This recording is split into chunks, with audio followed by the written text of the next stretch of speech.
Sophist. We've come at the proper time by yesterday's agreement, Socrates. We're also bringing this man who's visiting us.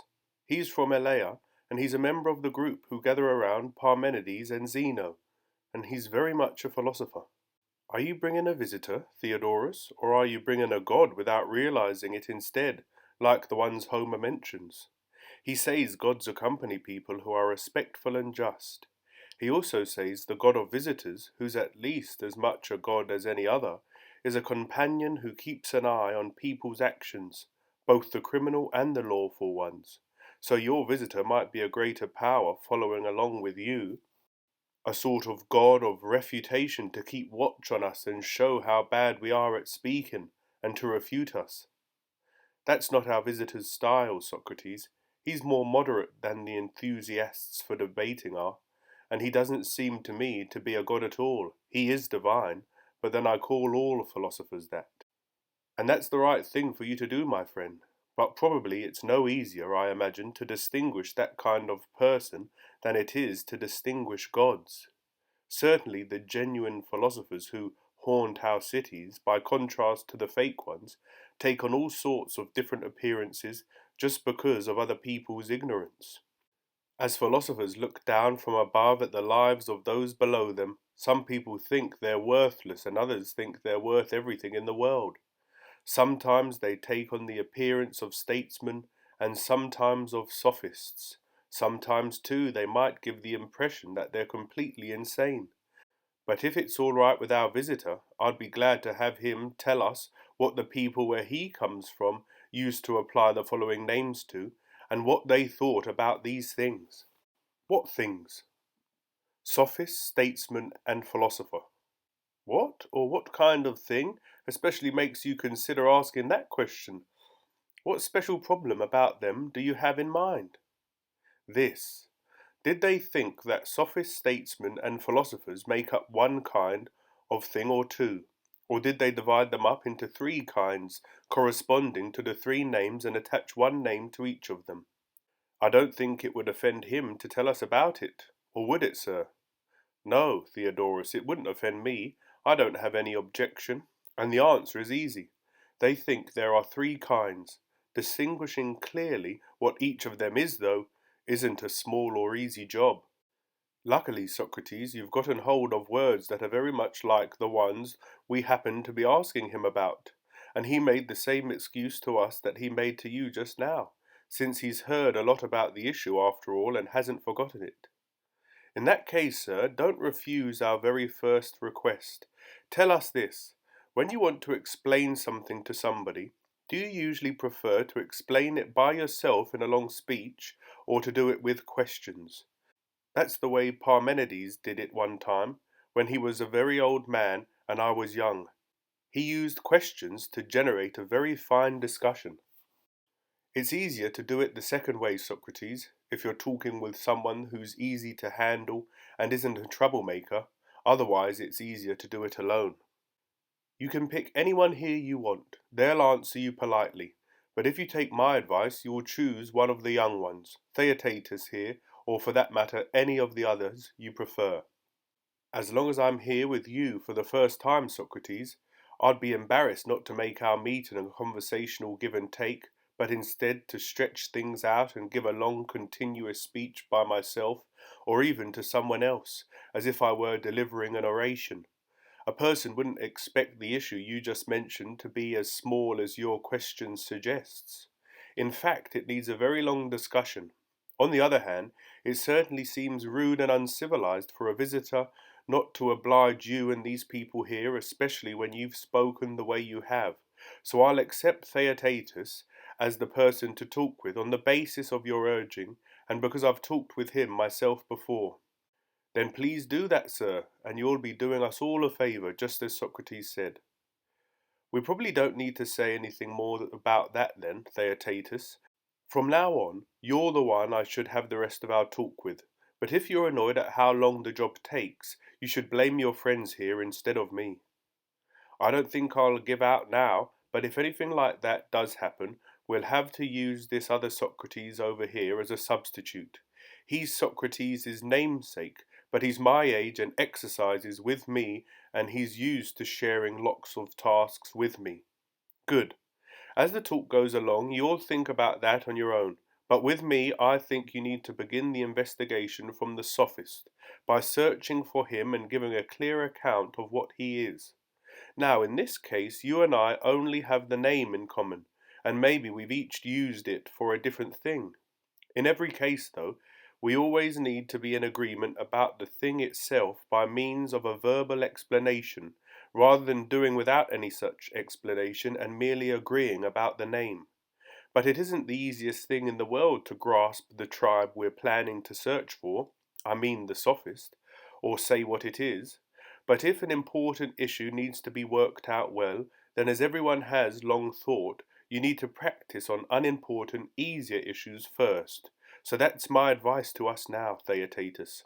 Since we think it's hard to hunt down and deal with the kind Sophist, we ought to practice our method of hunting on something easier first, unless you can tell us about another way that's somehow more promising. I can't. Do you want us to focus on something trivial and try to use it as a model for the more important issue? Yes. What might we propose that's unimportant and easy to understand, but can have an account given of it just as much as more important things can? For example, an angler. Isn't that recognizable to everybody, but not worth being too serious about? Yes. That, I expect, will provide an appropriate method of hunting and way of talking for what we want. That would be fine.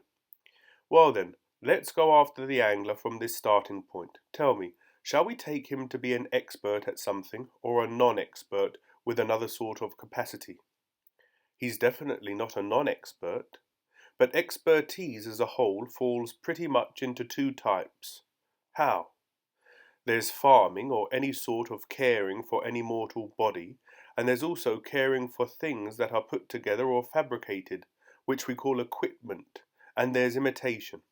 The right thing would be to call all those things by a single name. How? What name? When you bring anything into being that wasn't in being before, we say you're a producer and that the thing you've brought into being is produced. That's right. And all the things we went through just now have their own capacity for that. Yes? Let's put them under the heading of production. All right. Next, consider the whole type that has to do with learning, recognition, commerce, combat, and hunting. None of these creates anything. They take things that are or have come into being, and they take possession of some of them with words and actions, and they keep other things from being taken possession of. For that reason, it would be appropriate to call all the parts of this type acquisition. Yes, that would be appropriate. If every expertise falls under acquisition or production, Theaetetus, which one shall we put angling in? Acquisition, obviously. Aren't there two types of expertise in acquisition? Is one type mutually willing exchange through gifts and wages and purchase? And would the other type, which brings things into one's possession by actions or words, be the expertise in taking possession? It seems so anyway, given what we've said. Well then, shouldn't we cut possession taken in two? How? The part that's done openly we label combat, and the part that's secret we call hunting. Yes, and furthermore it would be unreasonable not to cut hunting in two. How? We divide it into the hunting of living things and the hunting of lifeless things. Yes, if there are both kinds. How could there not be? But we should let the part involving lifeless things go. It doesn't have a name except for some kind of diving and other trivial things like that. The other part, namely the hunting of living animals, we should call animal hunting. All right. And isn't it right to say that animal hunting has two types? One is land hunting, the hunting of things with feet, which is divided into many types with many names. The other is aquatic hunting, which hunts animals that swim. Of course. And things that swim, we see, fall into things with wings and things living underwater. Of course. And all hunting of things that have wings, I suppose, is called bird catching. Yes. And all hunting of underwater things is fishing. Yes. Well then, this kind of hunting might be divided into two main parts. What are they? One of them does its hunting with stationary nets, and the other does it by striking. What do you mean? How are you dividing them? The first one is whatever involves surrounding something and enclosing it to prevent it from escaping, so it's reasonable to call it enclosure. Of course. Shouldn't baskets, nets, slipknots, creels, and so forth be called enclosures? Yes. So we'll call this part of hunting enclosure hunting, or something like that. Yes. But the kind that's done by striking with hooks or three-pronged spears is different, and we should call it by one word, strike hunting. Or what term would be better? Let's not worry about the name, that one will do. Then there's a part of striking that's done at night by firelight, and as it happens is called torch hunting by the people who do it. Of course. But the whole daytime part is called hooking, since even the three-pronged spears have hooks on their points. Yes, that's what it's called. Then one part of the hooking part of striking is done by striking downward from above, and since you usually use a three-pronged spear that way, I think it's called spearing. Some people do call it that. And I suppose there's only one type left. What? It's the type of striking contrary to the previous one. It's done with a hook, not to just any part of the fish's body, but always to the prey's head and mouth, and pulls it upwards from below with rods or reels. What are we going to say its name should be, Theaetetus? I think we've now found what we said we aimed to find. So now we're in agreement about the angler's expertise, not just as to its name. In addition, we've also sufficiently grasped the verbal explanation concerning the thing itself. With expertise as a whole, within expertise as a whole, one half was acquisitive. Half of the acquisitive was taking possession, half of possession taking was hunting, half of hunting was animal hunting, half of animal hunting was aquatic hunting, all of the lower portion of aquatic hunting was fishing, half of fishing was hunting by striking, and half of striking was hooking. And the part of hooking that involves a blow, drawing a thing upward from underneath, is called by a name that's derived by its similarity to the action itself. That is, it's called draw fishing or angling, which is what we're searching for. We've got a completely adequate demonstration of that anyway. Well then, let's use that model to try to find the sophist and see what he is. Fine. The first question then was whether we should suppose the angler is a non-expert or that he's an expert at something. Yes. Well, shall we suppose the sophist is a layman or completely and truly an expert? He's not a layman at all. I understand what you're saying. He has to be the kind of person that the name sophist indicates. So it seems we need to take him to have a kind of expertise. But what is it? For heaven's sake, don't we recognize that the one man belongs to the same kind as the other? Which men? The angler and the sophist. In what way? To me, they both clearly appear to be hunters. We said which kind of hunting the angler does. What kind does the sophist do? We divided all hunting into two parts, one for land animals and one for swimming animals. Yes. We went through one part about the animals that swim under water, but we left the land part undivided, though we noted that it contains many types. Of course. Up to that point, the sophist and the angler go the same way, beginning from expertise in acquisition. They seem to, anyway. Starting from animal hunting, though, they turn away from each other. One goes to ponds, rivers, and the sea, and hunts for the animals there. Of course. The other one goes to the land and to different kinds of rivers which are like plentiful meadows of wealthy youths to take possession of the things living there. What do you mean? There are two main kinds of things to hunt on land. What are they? Tame things and wild ones. Is there any such thing as hunting tame animals? There is if human beings are tame animals at any rate. Make whichever assumption you like. Either there are no tame animals, or there are tame animals, but humans are wild. Or else you'll say humans are tame, but aren't hunted. Specify whichever you prefer to say. I think we're tame animals, and I'll say that humans are in fact hunted. Then let's say that the hunting of tame animals falls into two parts. How? Let's take piracy, enslavement, tyranny, along with everything that has to do with war, and let's define them altogether as hunting by force. Fine. And we'll also take legal oratory, political oratory, and conversation all together in one whole, and call them all one single sort of expertise. Expertise in persuasion. Right. Let's say that there are two kinds of persuasion. What are they? One is done privately and the other is done in public. Yes, each of those is one type. And doesn't one part of private hunting earn wages while the other part gives gifts? I don't understand. It seems you aren't paying attention to the way lovers hunt. In what connection? The fact that when they hunt people they give presents to them too. Very true. Let's call this type expertise in love. All right. One part of the wage-earning type approaches people by being agreeable, uses only pleasure as its bait, and earns only its own room and board. I think we'd all call it flattery or expertise in pleasing people. Of course. But doesn't the kind of wage-earning that actually earns money, though it claims to deal with people for the sake of virtue, deserve to be called by a different name? Of course.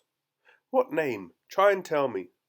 It's obvious. I think we've found the Sophist. I think that's the name that would be suitable for him.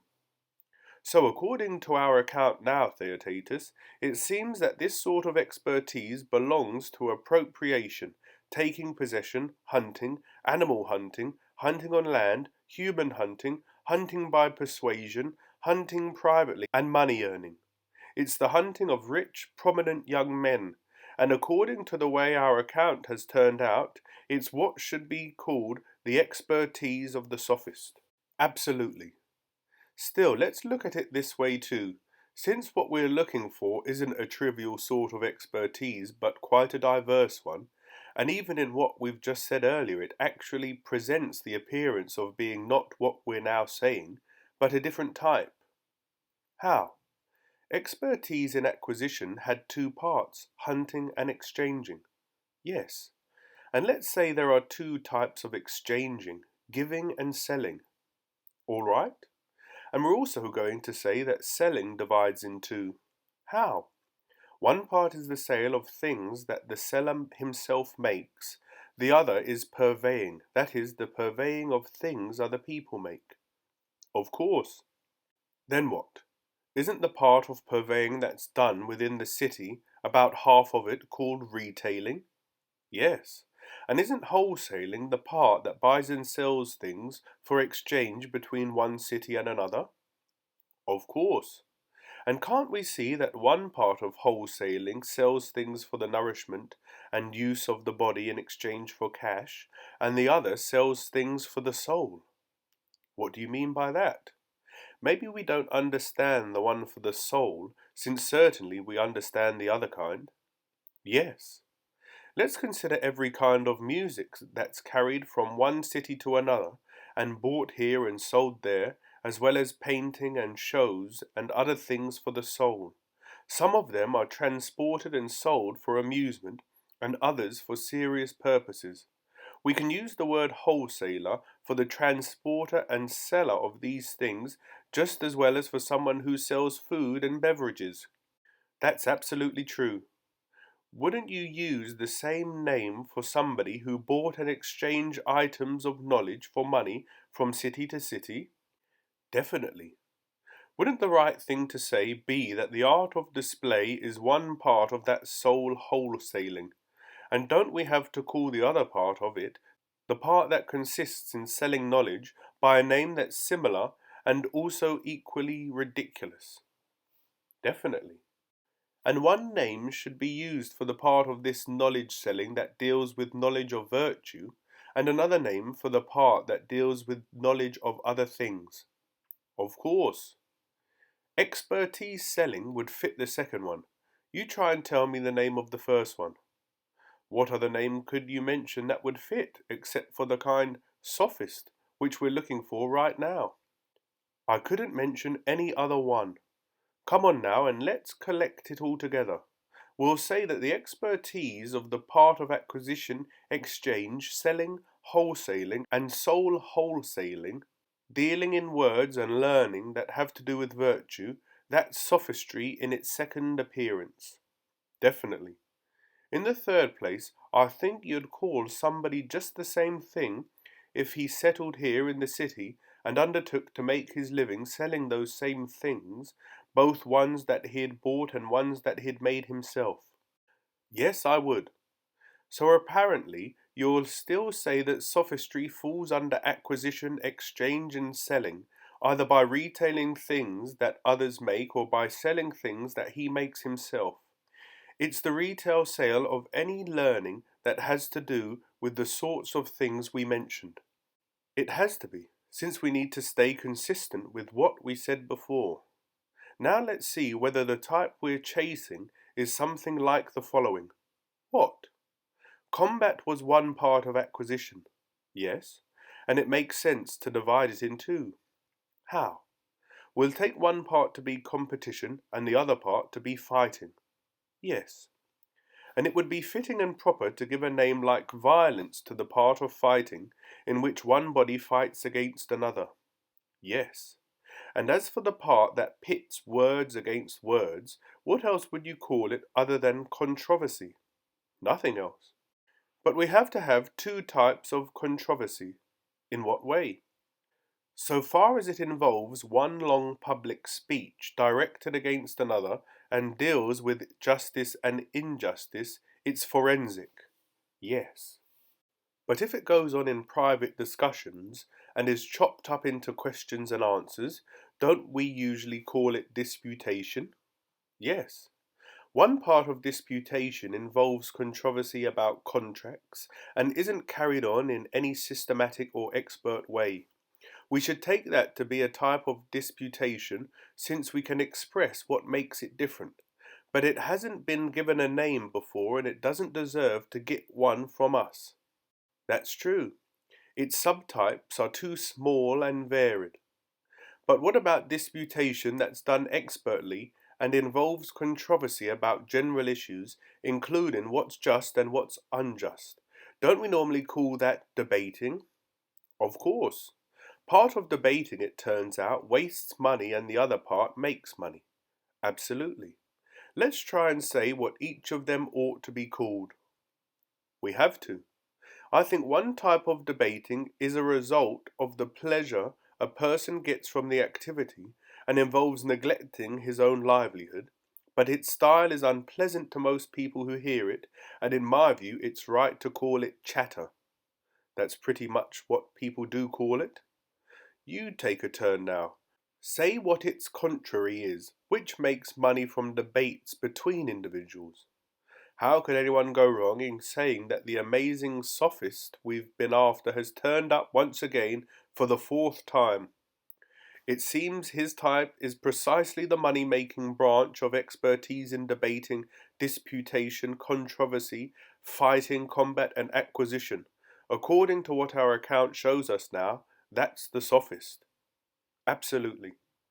So you see how true it is that the beast is complex and can't be caught with one hand, as they say. It does take both hands. Yes, and you need all your capacity to follow his tracks in what's to come. Tell me, don't we call some things by names that house servants use? A lot of things. But what are you asking about? For example, things like filtering, straining, winnowing. Of course. And also we know about carding, spinning, weaving, and a million other things like that which are involved in experts' crafts. Is that right? What general point are you trying to make with these examples? All the things I've mentioned are kinds of dividing. Yes? Since there's a single kind of expertise involved in all of them, then according to what I've said, we'll expect it to have a single name. What shall we call it? Discrimination. All right. Think about whether we can see two types in it. You're asking me to do some quick thinking. In fact, what we've called discriminations, one kind separates what's worse from what's better, and the other separates like from like. That's obvious now that you've said it. I don't have an ordinary name for one of them, but I do have a name for the kind of discrimination that leaves what's better and throws away what's worse. What? Tell me. I think everyone says that that kind of discrimination is cleansing. Yes. Won't everyone see that cleansing has two types? Yes, maybe if they had time, but I don't see now. Many kinds of cleansing that have to do with the body can appropriately be included under a single name. Which ones? What name? There's the cleansing of the inside part of living bodies, which is done by gymnastics and medicine. And there's the cleansing of the insignificant outside part that's done by bathing. And also there's the cleansing of non-living bodies, which fulling and all kinds of furbishing take care of, and which have lots of specialized and ridiculous seeming names. Very ridiculous. Of course, Theaetetus, but our method of dealing with words doesn't care one way or the other whether cleansing by sponging or by taking medicine does a lot of good or only a little. The method aims at acquiring intelligence, so it tries to understand how all kinds of expertise belong to the same kind or not. And so for that it values them all equally without thinking that some of them are more ridiculous than others, as far as their similarity is concerned. And it doesn't consider a person more impressive because he exemplifies hunting by military expertise rather than by picking lice. Instead, it usually considers him more vapid. Moreover, you just asked about what name we call all the capacities that are assigned to living or non-living bodies. As far as that's concerned, it doesn't matter to our method which name would seem to be the most appropriate, just as long as it keeps the cleansing of the soul separate from the cleansing of everything else. For the time being, the method has only tried to distinguish the cleansing that concerns thinking from the other kinds, if, that is, we understand what its aim is.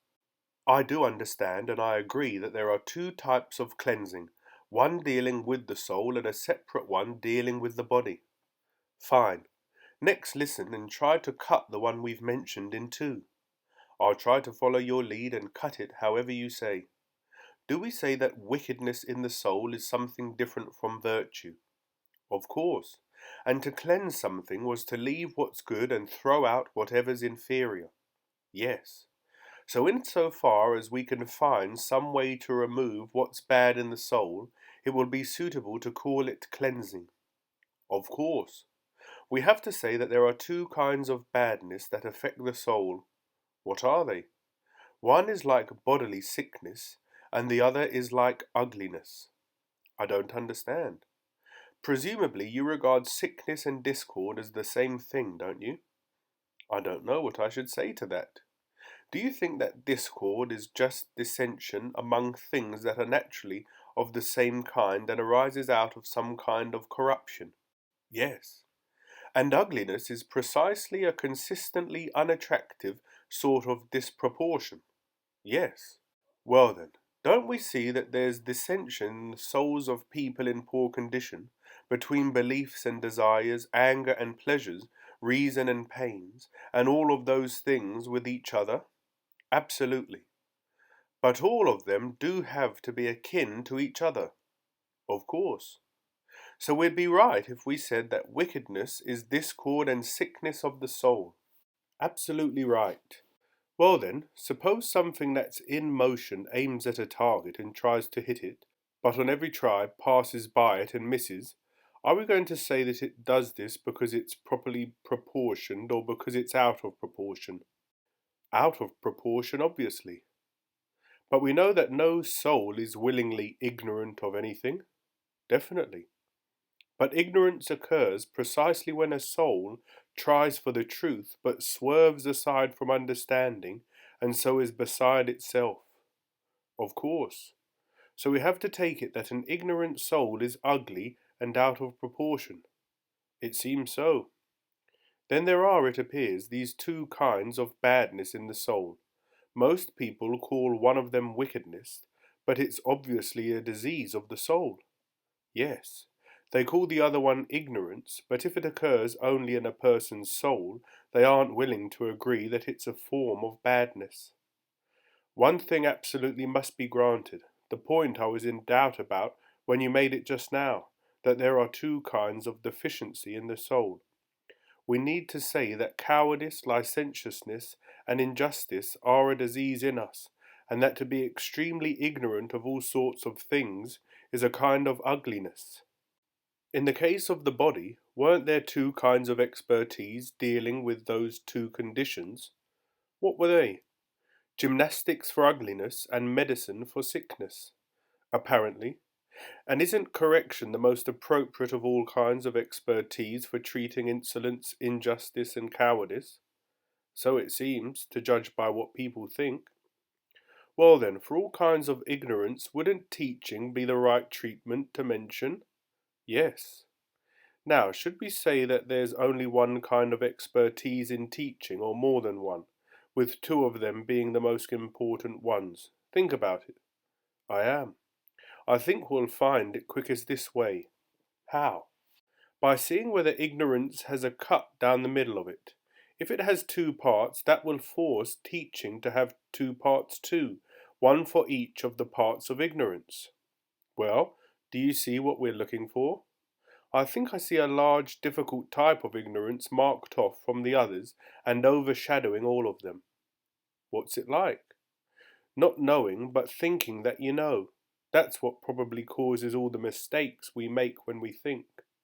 That's true. And furthermore, it's the only kind of ignorance that's called lack of learning. Certainly. Well then, what should we call the part of teaching that gets rid of it? The other part consists in the teaching of crafts, I think, but here in Athens we call this one education. And just about all other Greeks do too, Theaetetus.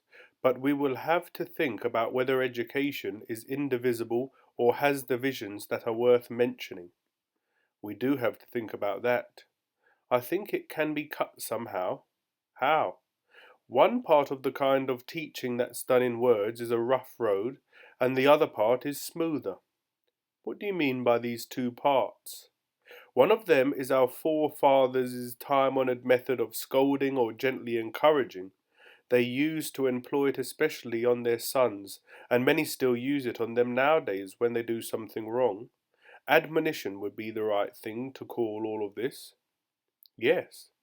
As for the other part, some people seem to have an argument to give to themselves that lack of learning is always involuntary, and that if someone thinks he is wise, he'll never be willing to learn anything about what he thinks he's clever at. These people think that though admonition is a lot of work, it doesn't do much good. They're right about that. So they set out to get rid of the belief in one's own wisdom in another way. How? They cross-examine someone when he thinks he's saying something, though he's saying nothing. Then, since his opinions will vary inconsistently, these people will easily scrutinize them. They collect his opinions together during the discussion, put them side by side, and show that they conflict with each other at the same time on the same subjects in relation to the same things and in the same respects.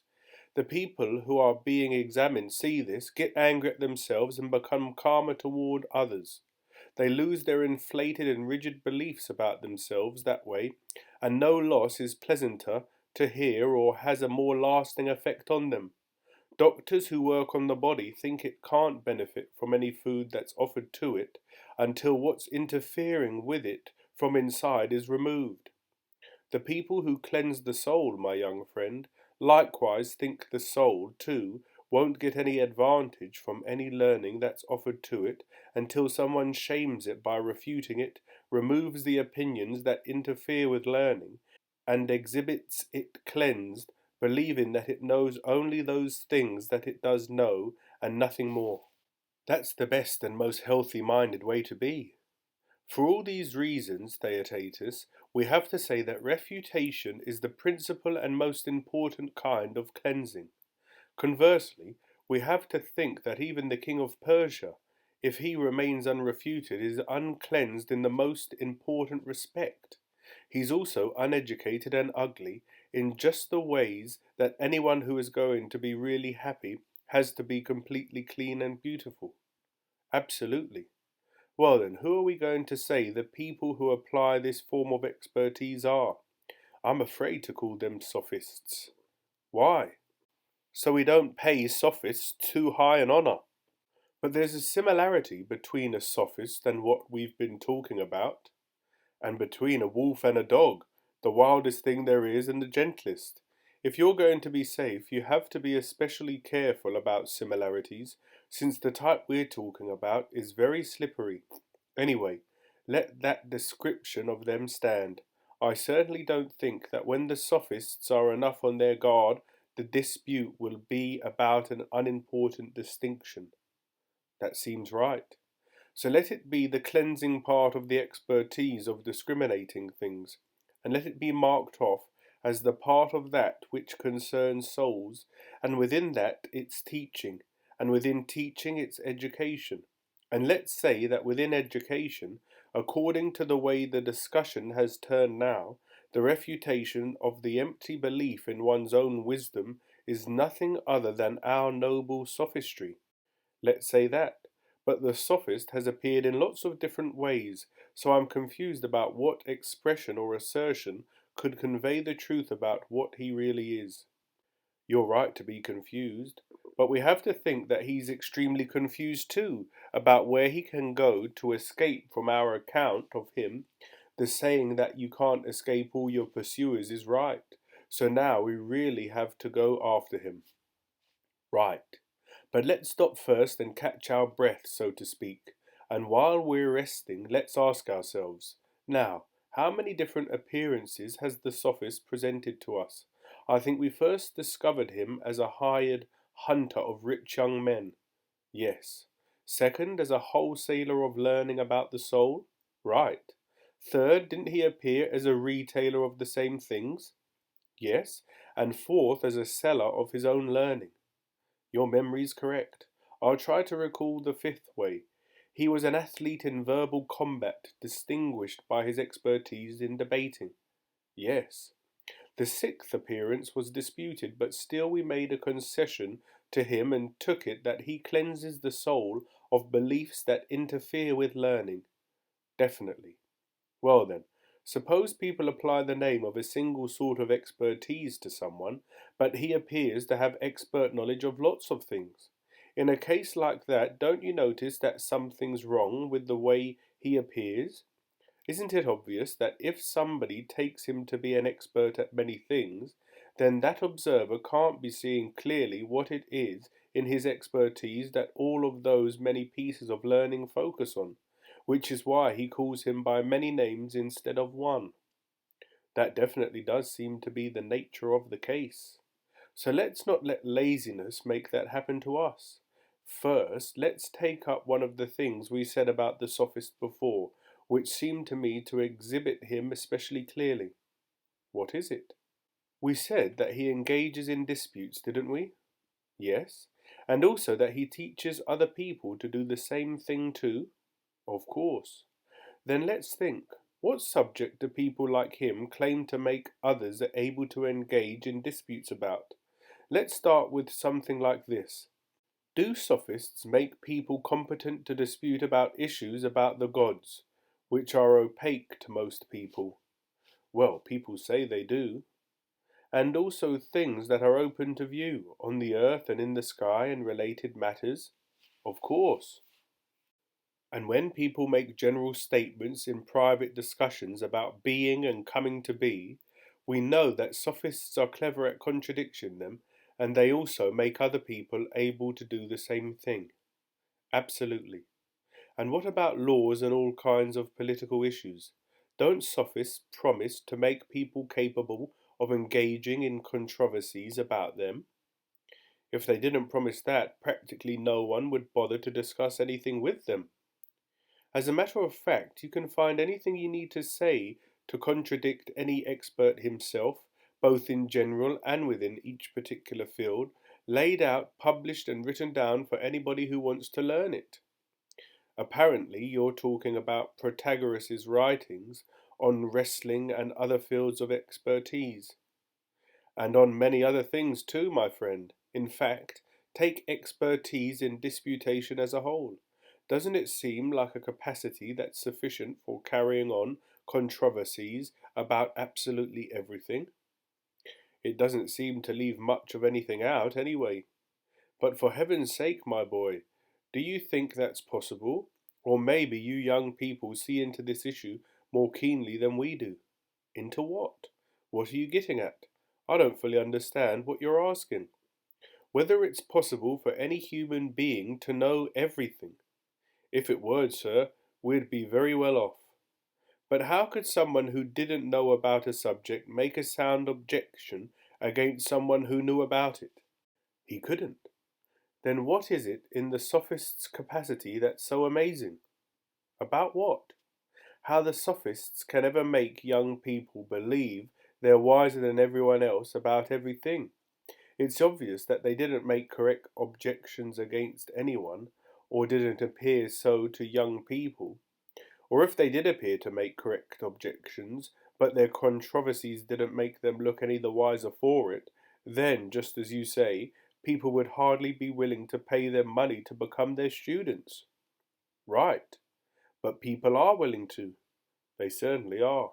Since Sophists do seem, I think, to know about the things they dispute about. Of course. And they do it, we say, about every subject? Yes. So to their students they appear wise about everything? Of course. But without actually being wise, since that appeared impossible. Of course it's impossible.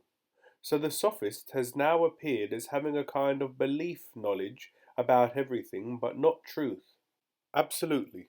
What you've said about them is probably just right. But let's consider a pattern that will exhibit them more clearly. What pattern is that? This one. Pay attention to me and try to do a good job of answering my questions. Which questions? If someone claimed that by a single kind of expertise he could know not just how to say things or to contradict people, but how to make and do everything, then what do you mean everything? You don't understand the first thing I say. Seemingly you don't understand everything.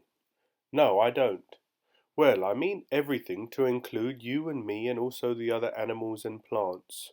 What are you talking about? If someone claimed that he'd make you and me and all the other living things, what kind of making are you talking about? You're not talking about some kind of gardener after all. You did say he made animals. Yes, and also I mean the sea and earth and heaven and gods and everything else. And furthermore he makes them each quickly and sells them at a low price. You're talking about some kind of game for school children. Well, if someone says he knows everything and would teach it to someone else cheaply and quickly, shouldn't we think it's a game? Of course. Do you know of any game that involves more expertise than imitation does and is more engaging? No, not at all, since you've collected everything together and designated a very broad, extremely diverse type. So think about the man who promises he can make everything by means of a single kind of expertise. Suppose that by being expert at drawing he produces things that have the same names as real things. Then we know that when he shows his drawings from far away, he'll be able to fool the more mindless young children into thinking that he can actually produce anything he wants to. Of course.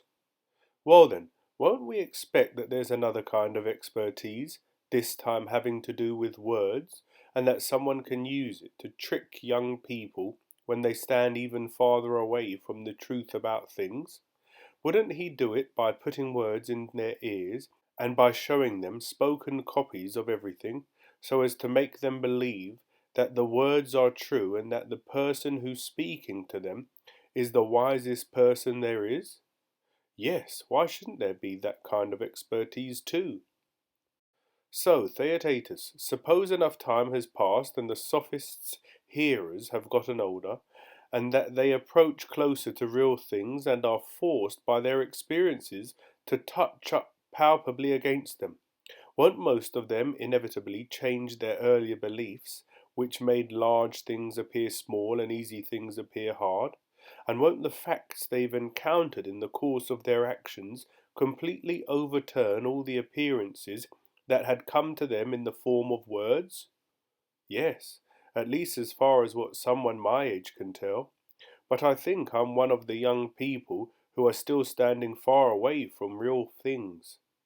That's why all of us here will keep trying to take you as close to them as possible, but without your needing those experiences to force you. But tell me about the Sophist.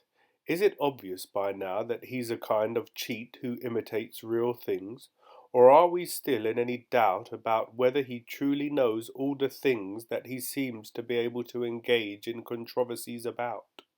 But, sir, how could we be in any doubt? By this time it's pretty obvious from what we've said that he's one of those people who play games. So we have to regard him as a cheat and an imitator. How could we avoid it? Well, now it's our job not to let the beast escape.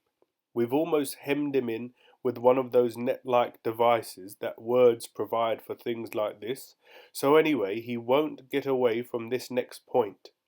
What is it? From being taken to be a kind of magician.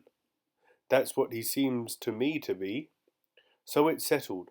We'll divide the craft of copy-making as quickly as we can, and we'll go down into it. Then, if the Sophist gives up right away, we'll obey the royal command and we'll capture him and hand our catch over to the king. But if the Sophist slips down somewhere into the parts of the craft of imitation, we'll follow along with him and we'll divide each of the parts that contain him until we catch him. Anyway, neither he nor any other kind will ever be able to boast that he's escaped from the method of people who are able to chase a thing through both the particular and the general. Good. That's how we have to do it. Going by the method of division that we've used so far, I think I see two types of imitation here too, but I don't think I can clearly tell yet which one the type or form we're looking for is in. Well, first tell us what distinction you mean. One type of imitation I see is the art of likeness making. That's the one we have whenever someone produces an imitation by keeping to the proportions of length, breadth and depth of his model, and also by keeping to the appropriate colours of its parts. But don't all imitators try to do that? Not the ones who sculpt or draw very large works. If they reproduce the true proportions of their beautiful subjects, you see, the upper parts would appear smaller than they should, and the lower parts would appear larger, because we see the upper parts from further away and the lower parts from closer. Of course. So don't those craftsmen say goodbye to truth and produce in their images the proportions that seem to be beautiful instead of the real ones? Absolutely. So can't the first sort of image be called a likeness, since it's like the thing?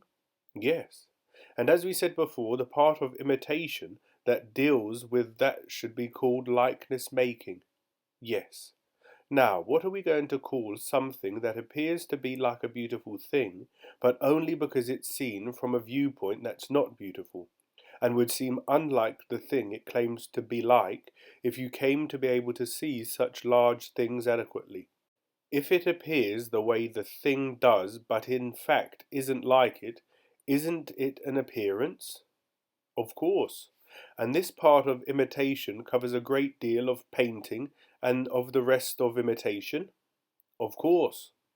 Wouldn't appearance making be the right thing to call expertise in producing appearances that aren't likenesses? Yes, definitely. Well, these are the two types of copy making I meant, likeness making and appearance making.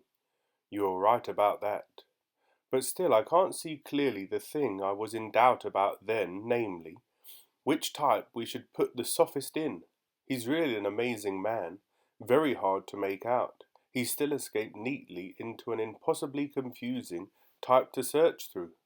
It seems that way. Are you agreeing with me because you know that?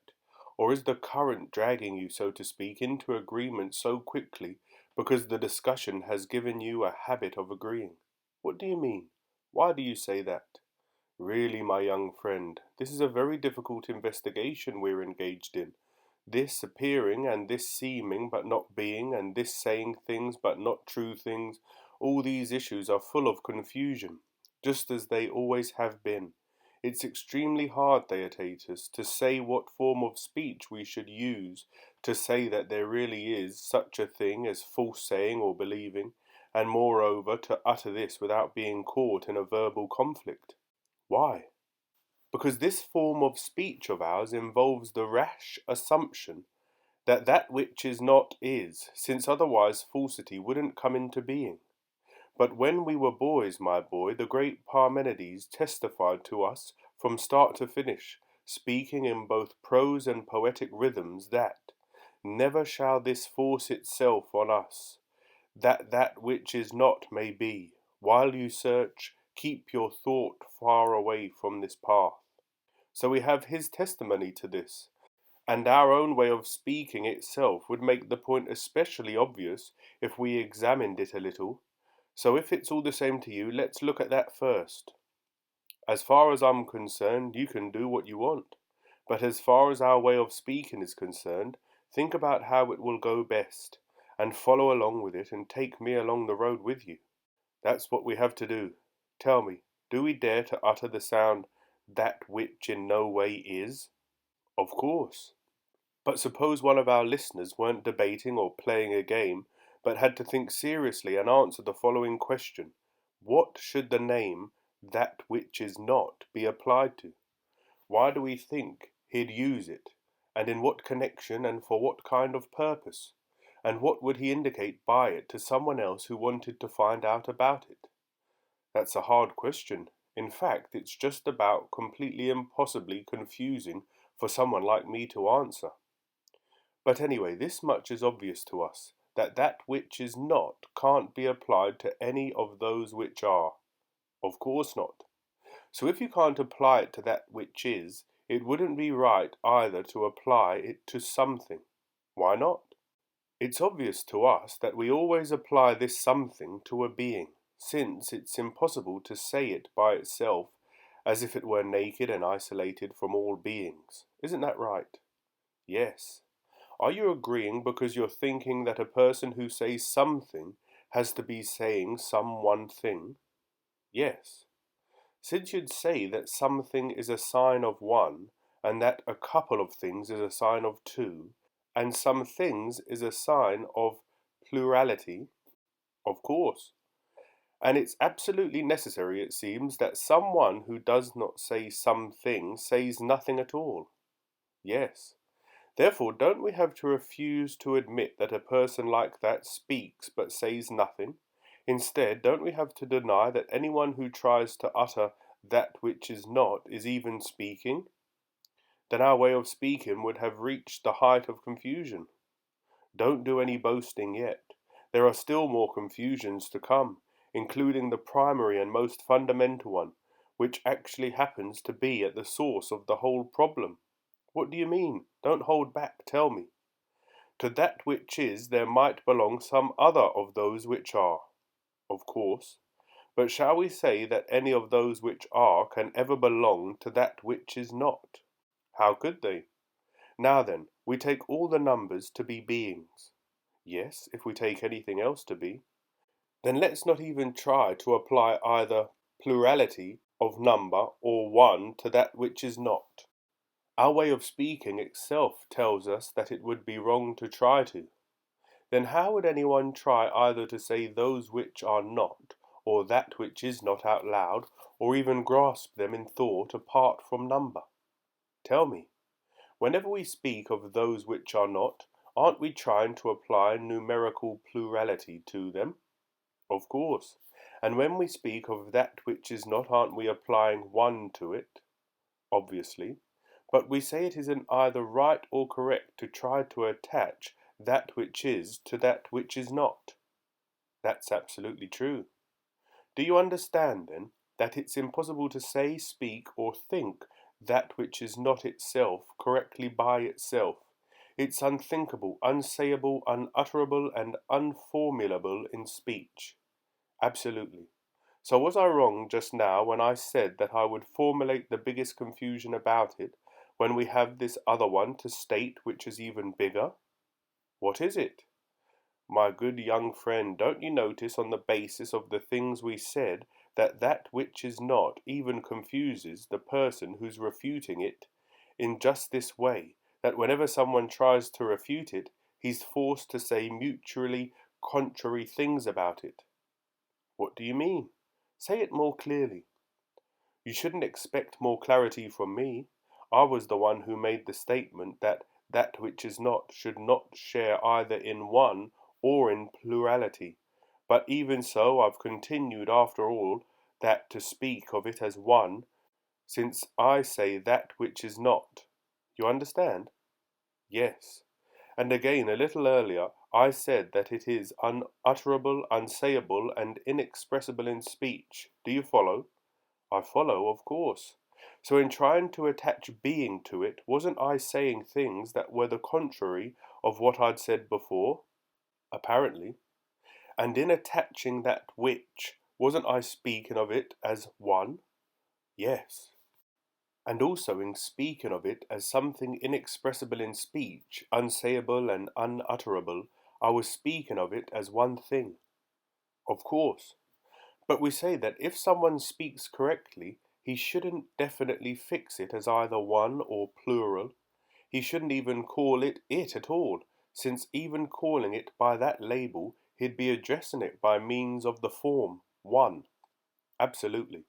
Then what would somebody say about me? He'd find that the refutation of that which is not has been defeating me for a long time.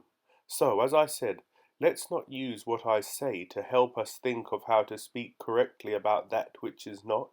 Come on, let's use what you say instead. What do you mean? Come on, pull yourself together for us as well as you can and try it, since you're young. Try to say something correct about that which is not, without attaching either being one or numerical plurality to it. I'd have to have a strangely large amount of enthusiasm for the project to try it myself after seeing what you've gone through. Well, let's give up on both you and me if you prefer, but until we meet someone who can do it, let's say that the Sophist has stopped at nothing. He's escaped down into inaccessible confusion. He certainly seems to have. So if we say he has some expertise in appearance making, it will be easy for him to grab hold of our use of words in return and twist our words in the contrary direction. Whenever we call him a copy maker, he'll ask us what in the world we mean by a copy. We need to think, Theaetetus, about how to answer the young man's question. Obviously, we'll say we mean copies in water and mirrors, and also copies that are drawn and stamped, and everything else like that. Evidently, Theaetetus, you haven't seen a Sophist. Why do you say that? He'll seem to you to have his eyes shut, or else not to have any eyes at all. How? He'll laugh at what you say when you answer him that way, with talk about things in mirrors or sculptures, and when you speak to him as if he could see, he'll pretend he doesn't know about mirrors or water or even sight, and he'll put his question to you only in terms of words. What sort of question? He'll ask about what runs through all those things which you call many, but which you thought you should call by the one name, copy, to cover them all, as if they were all one thing. Say something then, and defend yourself, and don't give any ground to him. What in the world would we say a copy is, sir, except something that's made similar to a true thing and is another thing that's like it? You're saying it's another true thing like it? Or what do you mean by like it? Not that it's true at all, but that it resembles the true thing. Meaning by true, really being? Yes. And meaning by not true, contrary of true. Of course. So you're saying that that which is like is not really that which is, if you speak of it as not true. But it is, in a way. But not truly, you say. No, except that it really is a likeness. So it's not really what is, but it really is what we call a likeness. Maybe that which is not is woven together with that which is in some way like that. It's quite bizarre. Of course it's strange. Anyway, you can see that the many-headed sophist is still using his interweaving to force us to agree unwillingly that that which is not, in a way, is. I definitely do see it. Well then, how can we define his field of expertise so as to be consistent? What do you mean? What kind of problem are you afraid of? When we say that he deceives us about appearances and that he's an expert at deception, are we saying so because his expertise makes our souls believe what is false? Or what shall we say? Just that. What else would we say? Again, a false belief will be a matter of believing things that are contrary to those which are, or what? Yes, contrary. So you're saying that a false belief is believing those which are not? Necessarily.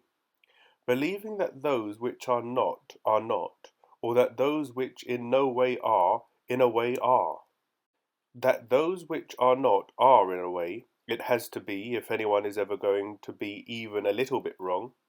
Well, doesn't a false belief also believe that those which completely are, in no way are? Yes. And this is false too? Yes. And I think we'll also regard false speaking the same way, as saying that those which are not, and that those which are not are. How else would it be false?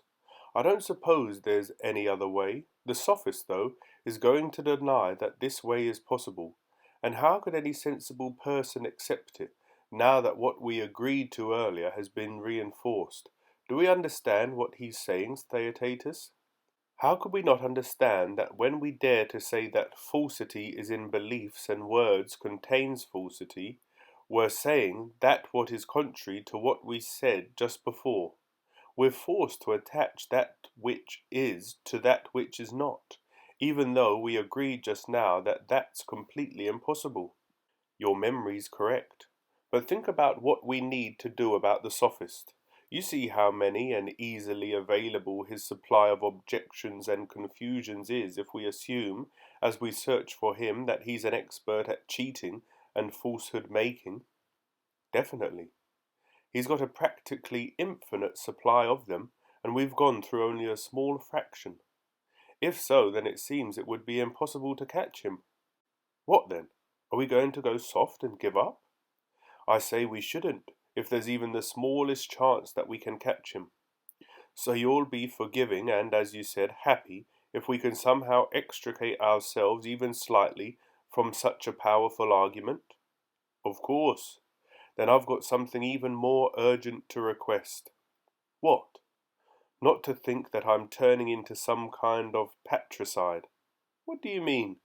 In order to defend ourselves, we're going to have to subject Father Parmenides' saying to further examination, and insist by brute force both that that which is not somehow is, and then again that that which is somehow is not.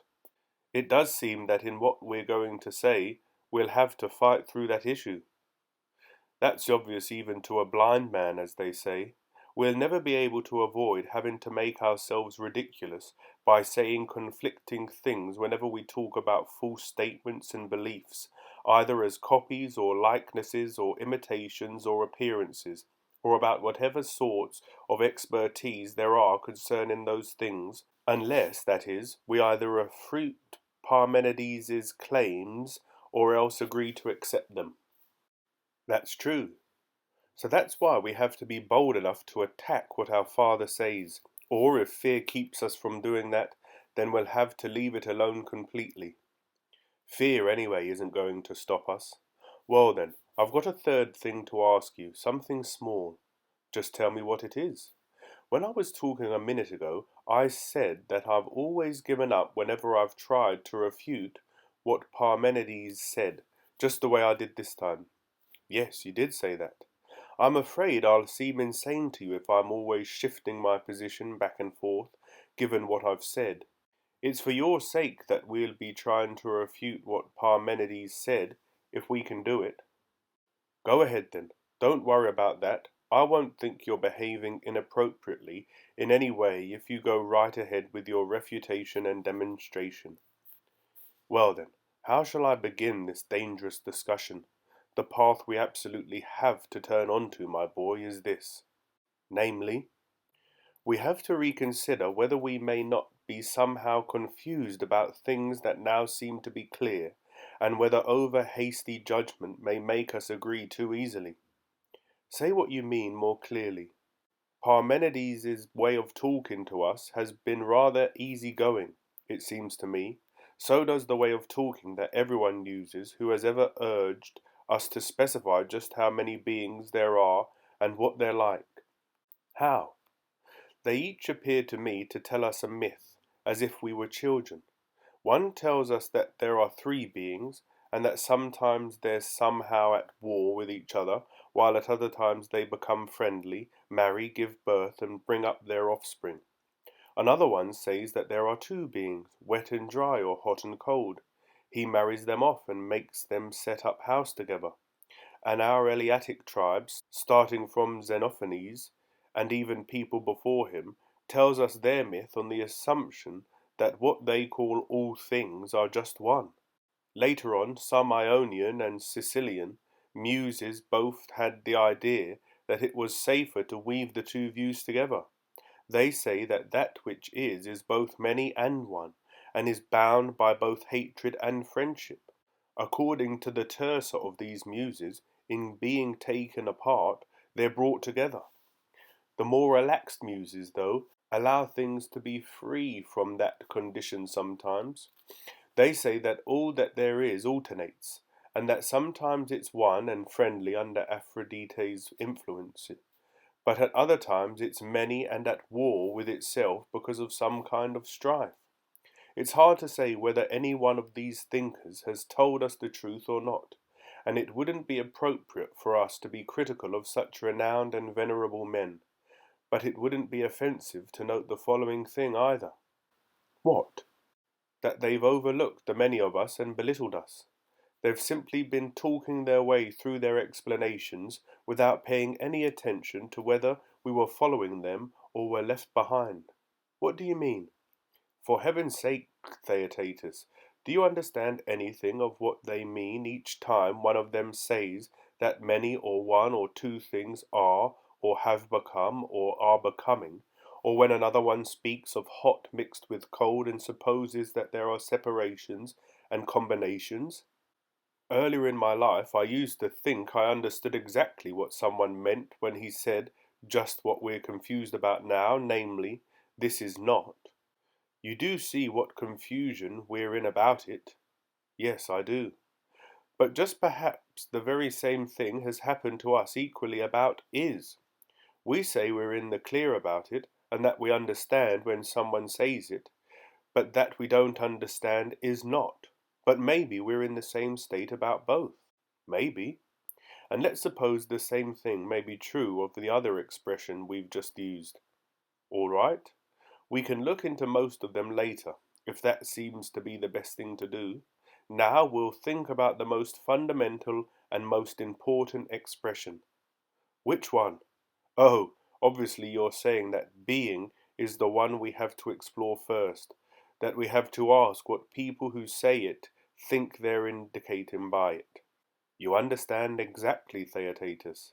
I'm saying we have to follow the track this way. Let's ask as if they were here.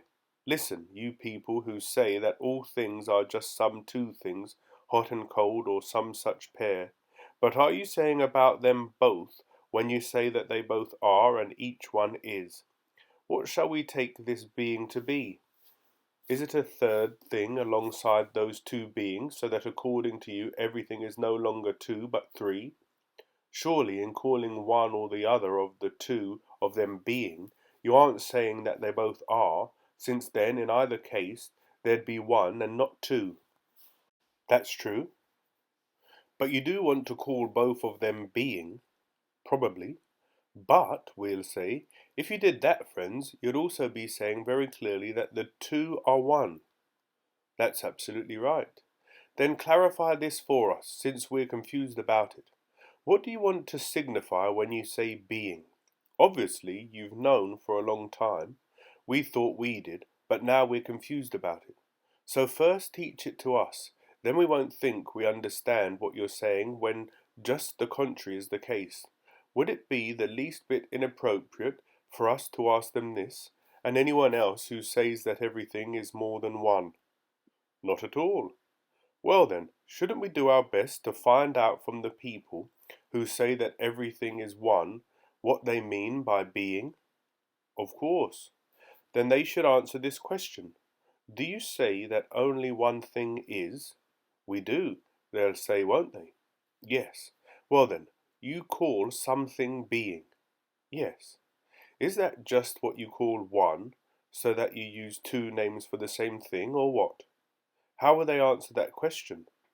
Obviously, it's not the easiest thing in the world to answer that question, or any other question either, for someone who makes the supposition that they do.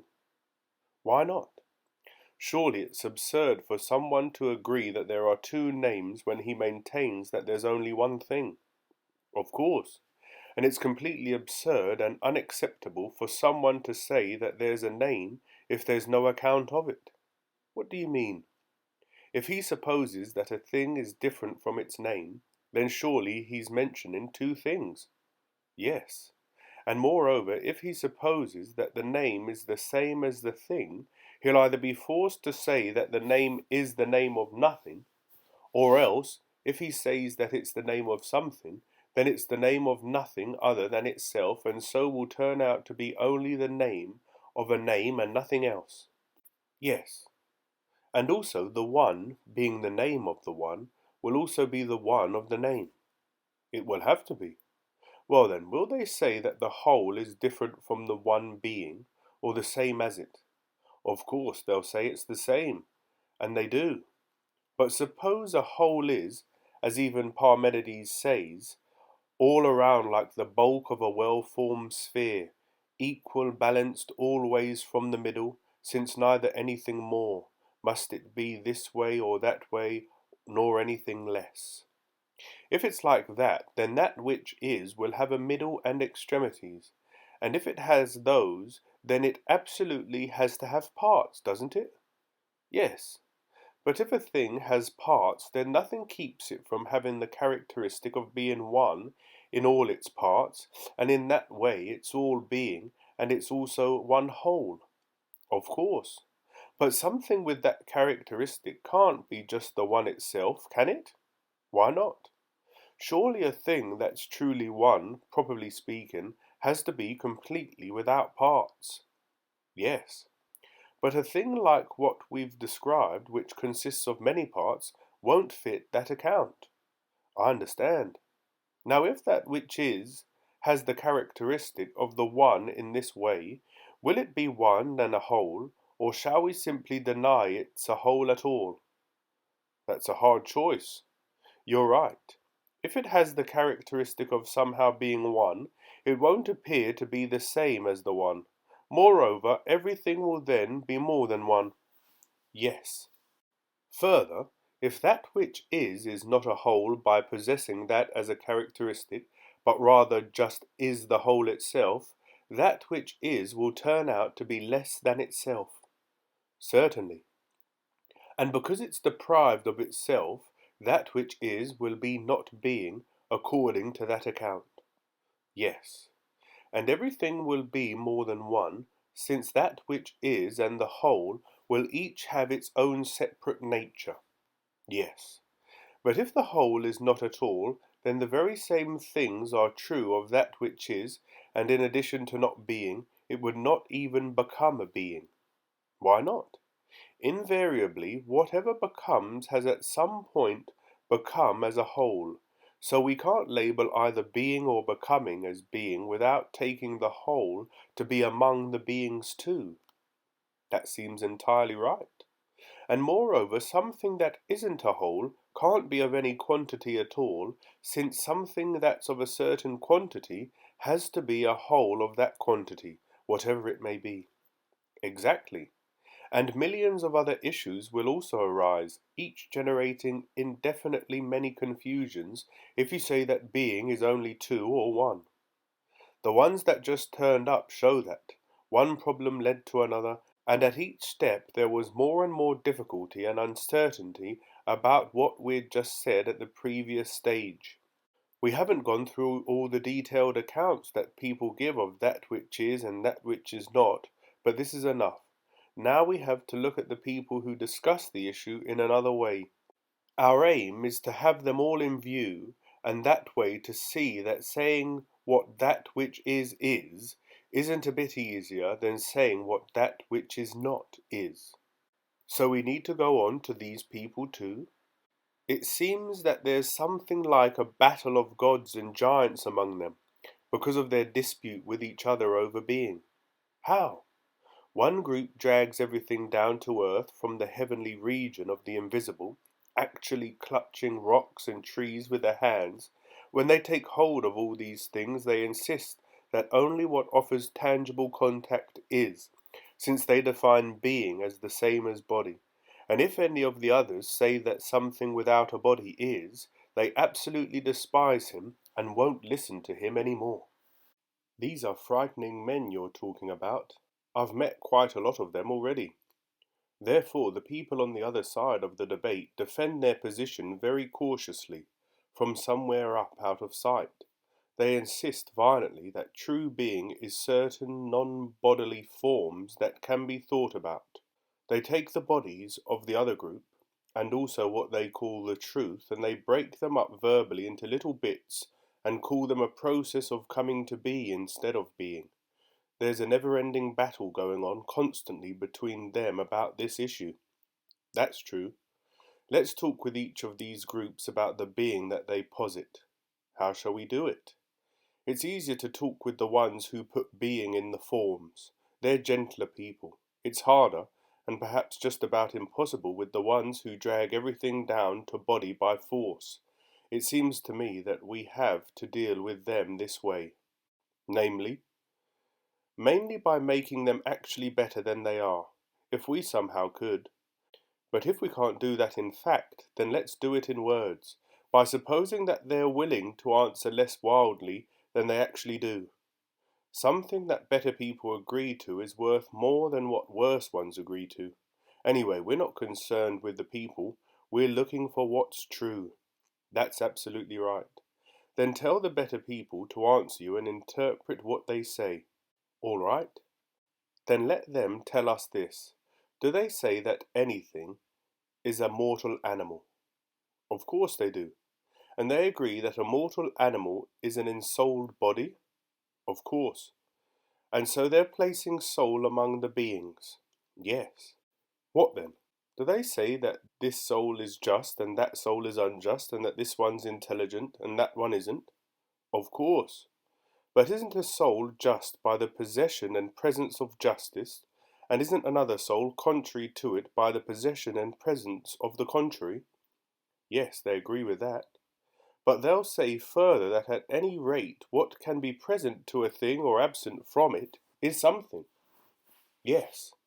So since there is justice and intelligence and the rest of virtue, and also their contraries, and moreover, since there is a soul in which those things come to be present, do they say that any of these are visible or touchable, or that they all are invisible?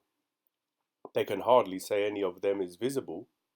And what about these invisible things? Do they say that they have bodies?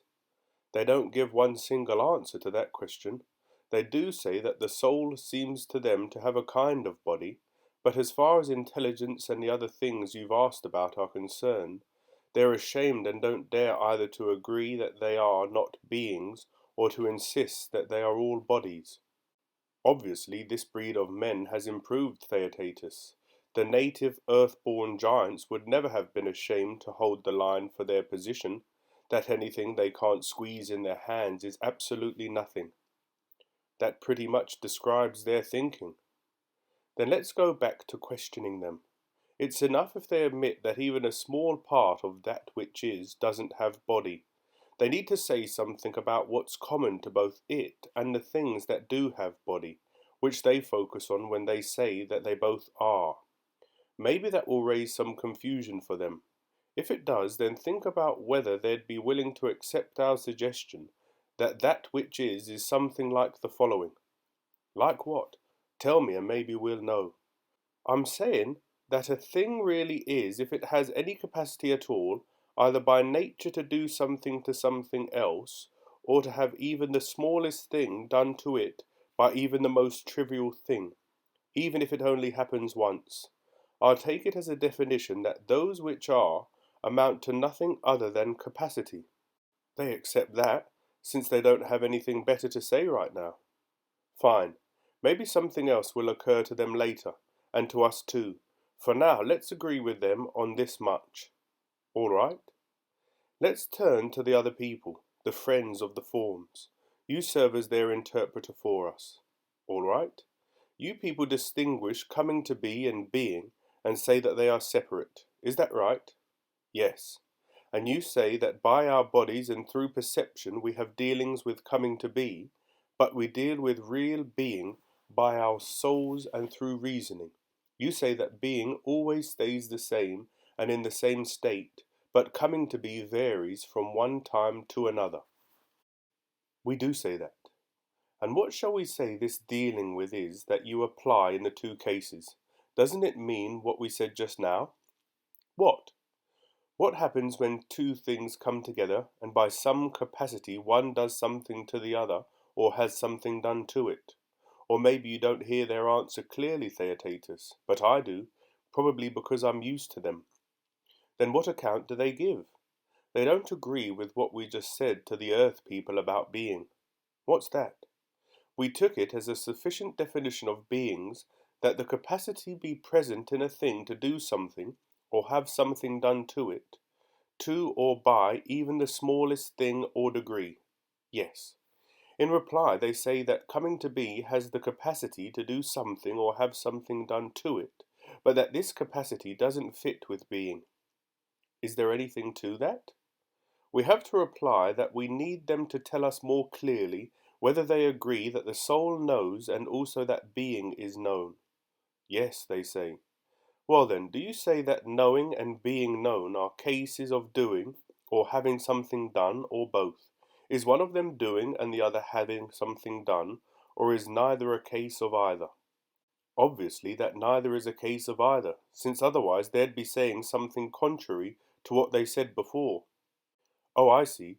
You mean that if knowing is doing something, then necessarily what is known has something done to it. When being is known by knowledge according to this account, then in so far as it's known, it's changed by having something done to it, which we say wouldn't happen to something that's at rest. That's correct. But for heaven's sake, are we going to be convinced that it's true that change, life, soul, and intelligence are not present in that which wholly is, and that it neither lives nor thinks, but stays changeless, solemn, and holy, without any understanding? If we did, sir, we'd be admitting something frightening. But are we going to say that it has understanding, but doesn't have life? Of course not. But are we saying that it has both those things in it while denying that it has them in a soul? How else would it have them? Are we saying that it has intelligence, life, and soul, but that it's at rest and completely changeless even though it's alive? All that seems completely unreasonable. Then both that which changes and also change have to be admitted as being. Of course. And so, Theaetetus, it turns out that if no beings change, then nothing anywhere possesses any intelligence about anything. Absolutely not. But furthermore, if we admit that everything is moving and changing, then on that account we take the very same thing away from those which are. Why? Do you think that without rest anything could be the same, in the same state, in the same respects? Not at all. Well then, do you see any case in which intelligence is or comes to be anywhere without these things? Not in the least. And we need to use every argument we can to fight against anyone who does away with knowledge, understanding, and intelligence, but at the same time asserts anything at all about anything. Definitely. The philosopher, the person who values these things the most, absolutely has to refuse to accept the claim that everything is at rest, either from defenders of the one or from friends of the many forms. In addition, he has to refuse to listen to people who make that which is change in every way. He has to be like a child begging for both, and say that that which is everything is both the unchanging and that which changes. True. Well now, apparently we've done a fine job of making our account pull together that which is, haven't we? Absolutely. But for heaven's sake, Theaetetus, now I think we'll recognize how confused our investigation about it is. Why though? What do you mean? Don't you notice, my young friend, that we're now in extreme ignorance about it, though it appears to us that we're saying something? It does to me anyway, but I don't completely understand how we got into this situation without noticing. Then think more clearly about it. Given what we've just agreed to, would it be fair for someone to ask us the same question we earlier asked the people who say that everything is just hot and cold? What was it? Remind me. Certainly, and I'll try at any rate to do it by asking you in the same way as I asked them, so that we can move forward at the same pace. Good. Now then, wouldn't you say that change and rest are completely contrary to each other? Of course. And you'd say that they both equally are, and that each of them equally is. Yes. When you admit that they are you saying that both and each of them change? Not at all. And are you signifying that they rest when you say that they both are? Of course not.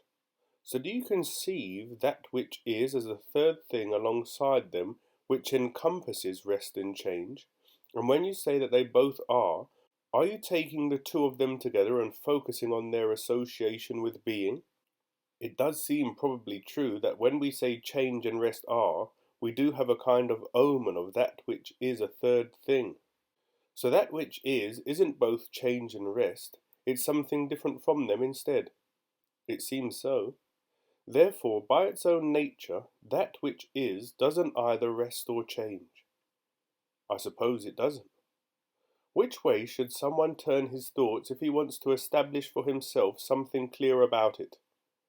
I don't know. I don't think any line is easy. If something isn't changing, how can it not be resting?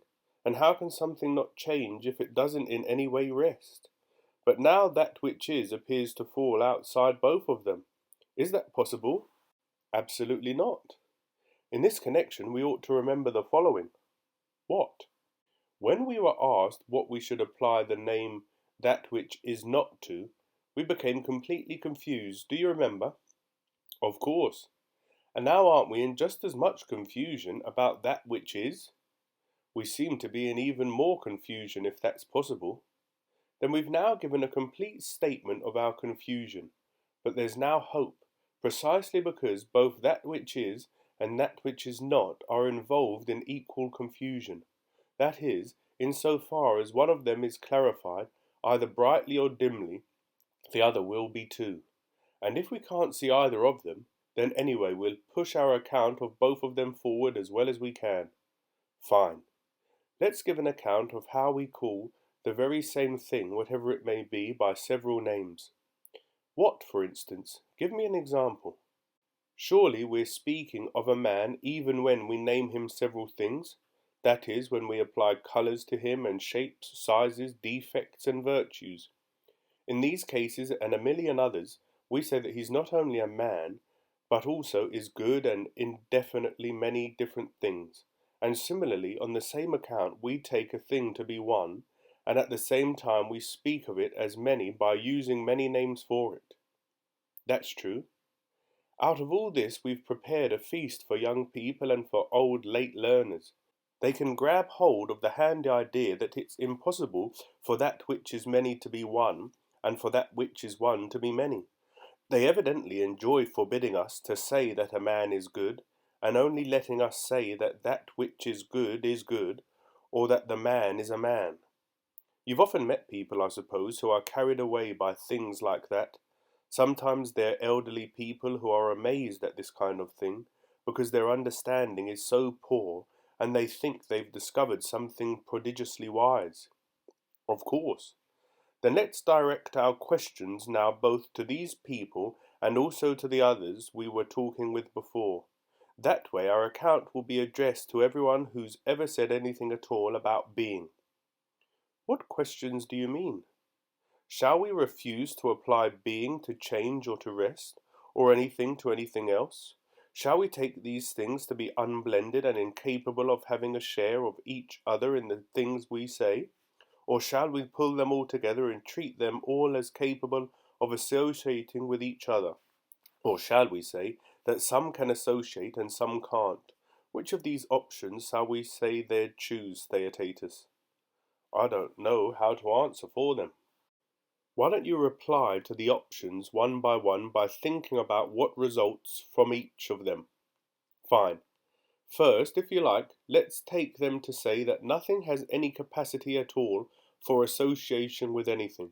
Then change and rest won't have any sharing being. No, they won't. Well then, will either of them be if they have no association with being? No. It seems that agreeing to that destroys everything right away, both for the people who make everything change, for the ones who make everything an unchanging unit, and for the ones who say that beings are forms that always stay the same and in the same state. All of these people apply being. Some do it when they say that things really are changing, and others do it when they say that things really are at rest. Absolutely. Also, there are people who put everything together at one time and divide them at another. Some put them together into one and divide them into indefinitely many, and others divide them into a finite number of elements and pack them back together out of them. None of these people, regardless of whether they take this to happen in stages or continuously, would be saying anything if there isn't any blending. Right. But furthermore, the most ridiculous account is the one that's adopted by the people who won't allow anything to be called by a name that it gets by association with something else. Why? They're forced to use being about everything, and also separate from others, of itself, and a million other things. They're powerless to keep from doing it, that is, from linking them together in their speech. So they don't need other people to refute them, but have an enemy within, as people say, to contradict them, and they go carrying him around, talking in an undertone inside them, like the strange ventriloquist Eurycles. That's a very accurate comparison. Well then, what if we admit that everything has the capacity to associate with everything else? I can solve that one. How?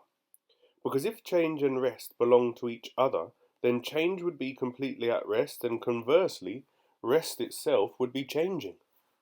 But I suppose it's ruled out by very strict necessity that change should be at rest and that rest should change. Of course. So the third option is the only one left. Yes. Certainly one of the following things has to be the case. Either everything is willing to blend or nothing is, or some things are and some are not. Of course. And we found that the first two options were impossible. Yes. So everyone who wants to give the right answer will choose the third. Absolutely.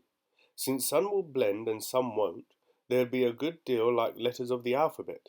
Some of them fit together with each other, and some don't. Of course. More than the other letters, the vowels run through all of them like a bond, linking them together, so that without a vowel, no one of the others can fit with another. Definitely.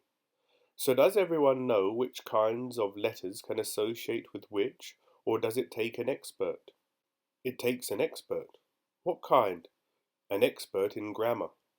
Well then, isn't it the same with high and low notes? The musician is the one with the expertise to know which ones mix and which ones don't, and the unmusical person is the one who doesn't understand that. Yes. And in other cases of expertise and the lack of it, we'll find something similar. Of course. Well then, we've agreed that kinds mix with each other in the same way. So if someone's going to show us correctly which kinds harmonize with which, and which kinds exclude each other, doesn't he have to have some kind of knowledge as he proceeds through the discussion? And in addition, doesn't he have to know whether there are any kinds that run through all of them and link them together to make them capable of blending? And also, when there are divisions, whether certain kinds running through wholes are always the cause of the division? Of course, that requires knowledge, probably just about the most important kind. So, Theaetetus, what shall we label this knowledge? Or for heaven's sake, without noticing it, have we stumbled on the knowledge that free people have? Maybe we found the philosopher even though we were looking for the sophist. What do you mean? Aren't we going to say that it takes expertise in dialectic to divide things by kinds and not to think that the same form is a different one, or that a different form is the same? Yes. So if a person can do that, he'll be capable of adequately discriminating a single form spread out all through a lot of other things, each of which stands separate from the others. In addition, he can discriminate forms that are different from each other but are included within a single form that's outside them, or a single form that's connected as a unit throughout many wholes, or many forms that are completely separate from others.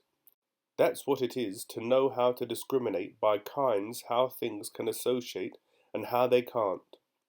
Absolutely. And you'll assign this dialectical activity to someone who has a pure and just love of wisdom. You certainly couldn't assign it to anyone else. We'll find that the philosopher will always be in a location like this if we look for him. He's hard to see clearly too, but not in the same way as the sophist. Why not? The sophist runs off into the darkness of that which is not, which he's had practice dealing with, and he's hard to see because the place is so dark. Isn't that right? It seems to be. But the philosopher always uses reasoning to stay near the form, being. He isn't at all easy to see because that area is so bright and the eyes of most people's souls can't bear to look at what's divine. That seems just as right as what you just said before. We'll think about the philosopher more clearly soon if we want to, but as far as the sophist is concerned, we obviously shouldn't give up until we've gotten a good enough look at him. Fine. We've agreed on this. Some kinds will associate with each other and some won't. Some will to a small extent and others will associate a great deal. Nothing prevents still others from being all pervading, from being associated with every one of them. So next, let's pursue our account together this way. Let's not talk about every form. That way we won't be thrown off by dealing with too many of them. Instead, let's choose some of the most important ones. First, we'll ask what they're like, and next we'll ask about their ability to associate with each other. Even if our grasp of that which is and that which is not isn't completely clear, our aim will be to avoid being totally without an account of them, so far as that's allowed by our present line of inquiry, and see whether we can get away with saying that that which is not really is that which is not. That's what we have to do. The most important kinds we've just been discussing are that which is, rest, and change. Yes, by far. And we say that the two of them don't blend with each other. Definitely not. But that which is blends with both of them, since presumably both of them are. Of course. We do have three of them? Yes. So each of them is different from two of them, but is the same as itself? Yes. But what in the world are the same and the different that we've been speaking of? Are the two kinds other than those three but necessarily always blending with them? And do we have to think of them all as being five and not three? Or have what we've been calling the same and the different turned out, without our realizing it, to be among those three? Maybe. But change and rest are certainly not different or the same. Why not? Whatever we call change and rest in common can't be either one of them. Why not? Then change would rest and rest would change. In both cases, if either change or rest comes to be either same or different, then it will force the other to change to the contrary of its own nature, since it will share in its contrary. Absolutely. And both do share in the same and in the different? Yes. Then anyway, let's not say that change is the same or the different, nor that rest is. All right. But do we have to think of that which is and the same as one thing? Maybe. But if that which is and the same don't signify distinct things, then when we say that change and rest both are, we'll be labelling both of them as being the same. But certainly that's impossible. So it's impossible for the same and that which is to be one. I suppose so. Shall we take the same as a fourth in addition to the other three forms? Of course. Well then, do we have to call the different a fifth? Or should we think of it and that which is as two names for one kind? Maybe. But I think you'll admit that some of those which are said by themselves, but some are always said in relation to other things. Of course. But the different is always said in relation to another, isn't it? Yes. But it wouldn't be if that which is and the different weren't completely distinct. If the different shared in both kinds the way that which is does, then some of the things that are different would be different without being different in relation to anything different. In fact, though, it turns out that whatever is different definitely has to be what it is from something that's different. That's exactly the way it is. And we do have to call the nature of the different a fifth among the forms we're choosing. Yes, and we're going to say that it pervades all of them, since each of them is different from the others, not because of its own nature, but because of sharing in the type of the different. Absolutely. Let's take up each of the five one by one and say this. What? First, let's say that change is completely different from rest. Shall we say that? Yes. So it is not rest. Not at all. But it is, because it shares in that which is. Yes. Then again, change is different from the same. Pretty much. So it is not the same. No. But still it was the same, we said, because everything has a share of that. Definitely. We have to agree without any qualms that change is the same and not the same. When we say that it's the same and not the same, we aren't speaking the same way. When we say it's the same, that's because it shares in the same in relation to itself. But when we say it's not the same, that's because of its association with the different. Because of its association with the different, change is separated from the same, and so becomes not it but different, so that it's right to say that it's not the same. Of course.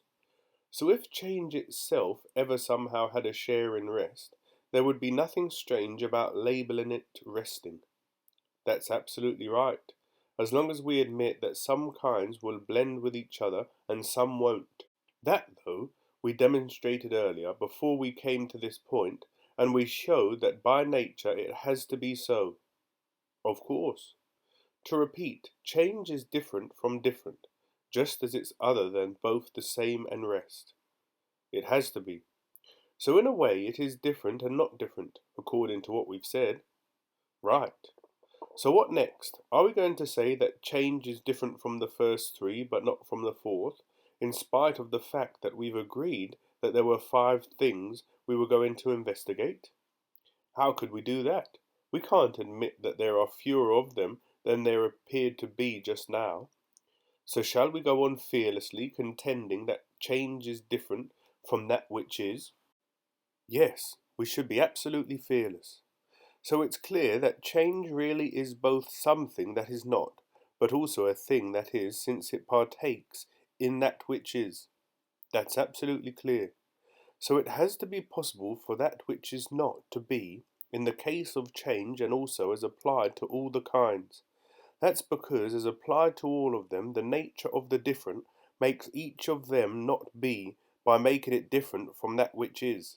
And we're going to be right if we say that all of them are not in this same way. And on the other hand, we're also going to be right if we call them beings, because they have a share in that which is. It seems that way. So as concerning each of the forms that which is extensive, and that which is not is indefinite in quantity.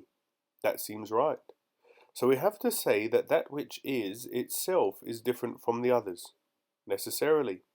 So even that which is not, in as many applications as there are of the others, since not being them, it is one thing, namely itself, and on the other hand it is not those others, which are an indefinite number. I suppose so. So then we shouldn't even be annoyed about this conclusion, precisely because it's the nature of kinds to allow association with each other. And if somebody doesn't admit that, then he needs to win us over from our earlier line of argument for it in order to win us over from its consequences. That's entirely fair. Now let's look at this. What? It seems that when we say that which is not, we don't say something contrary to that which is, but only something different from it. Why? It's like this.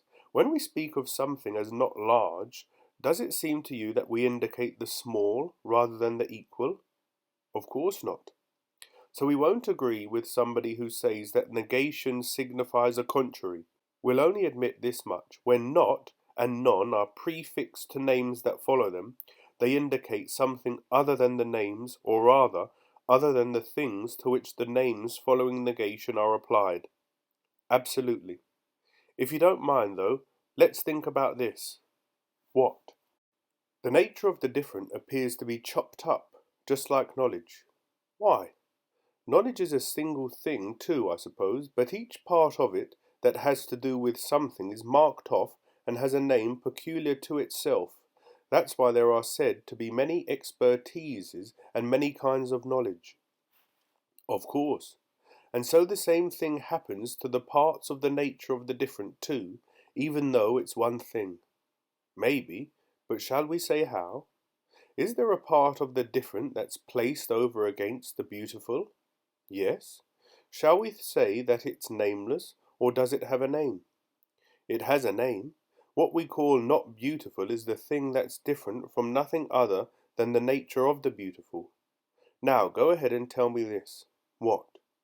Isn't it in the following way that the not beautiful turns out to be, namely by being both marked off within one kind of those that are, and also set over against one of those that are? Yes. Then it seems that the not beautiful is a sort of setting of being over against a being. That's absolutely right. Well then, according to this account, is the beautiful more a being than the not beautiful? Not at all. So we have to say that both the not large and the large equally are. Yes. So we also have to put the not just on a par with the just, in that neither is any more than the other. Of course. And we'll speak about the others in the same way too, since the nature of the different appeared as being one of those that are, and because it is, we have to posit its parts as no less beings. Of course.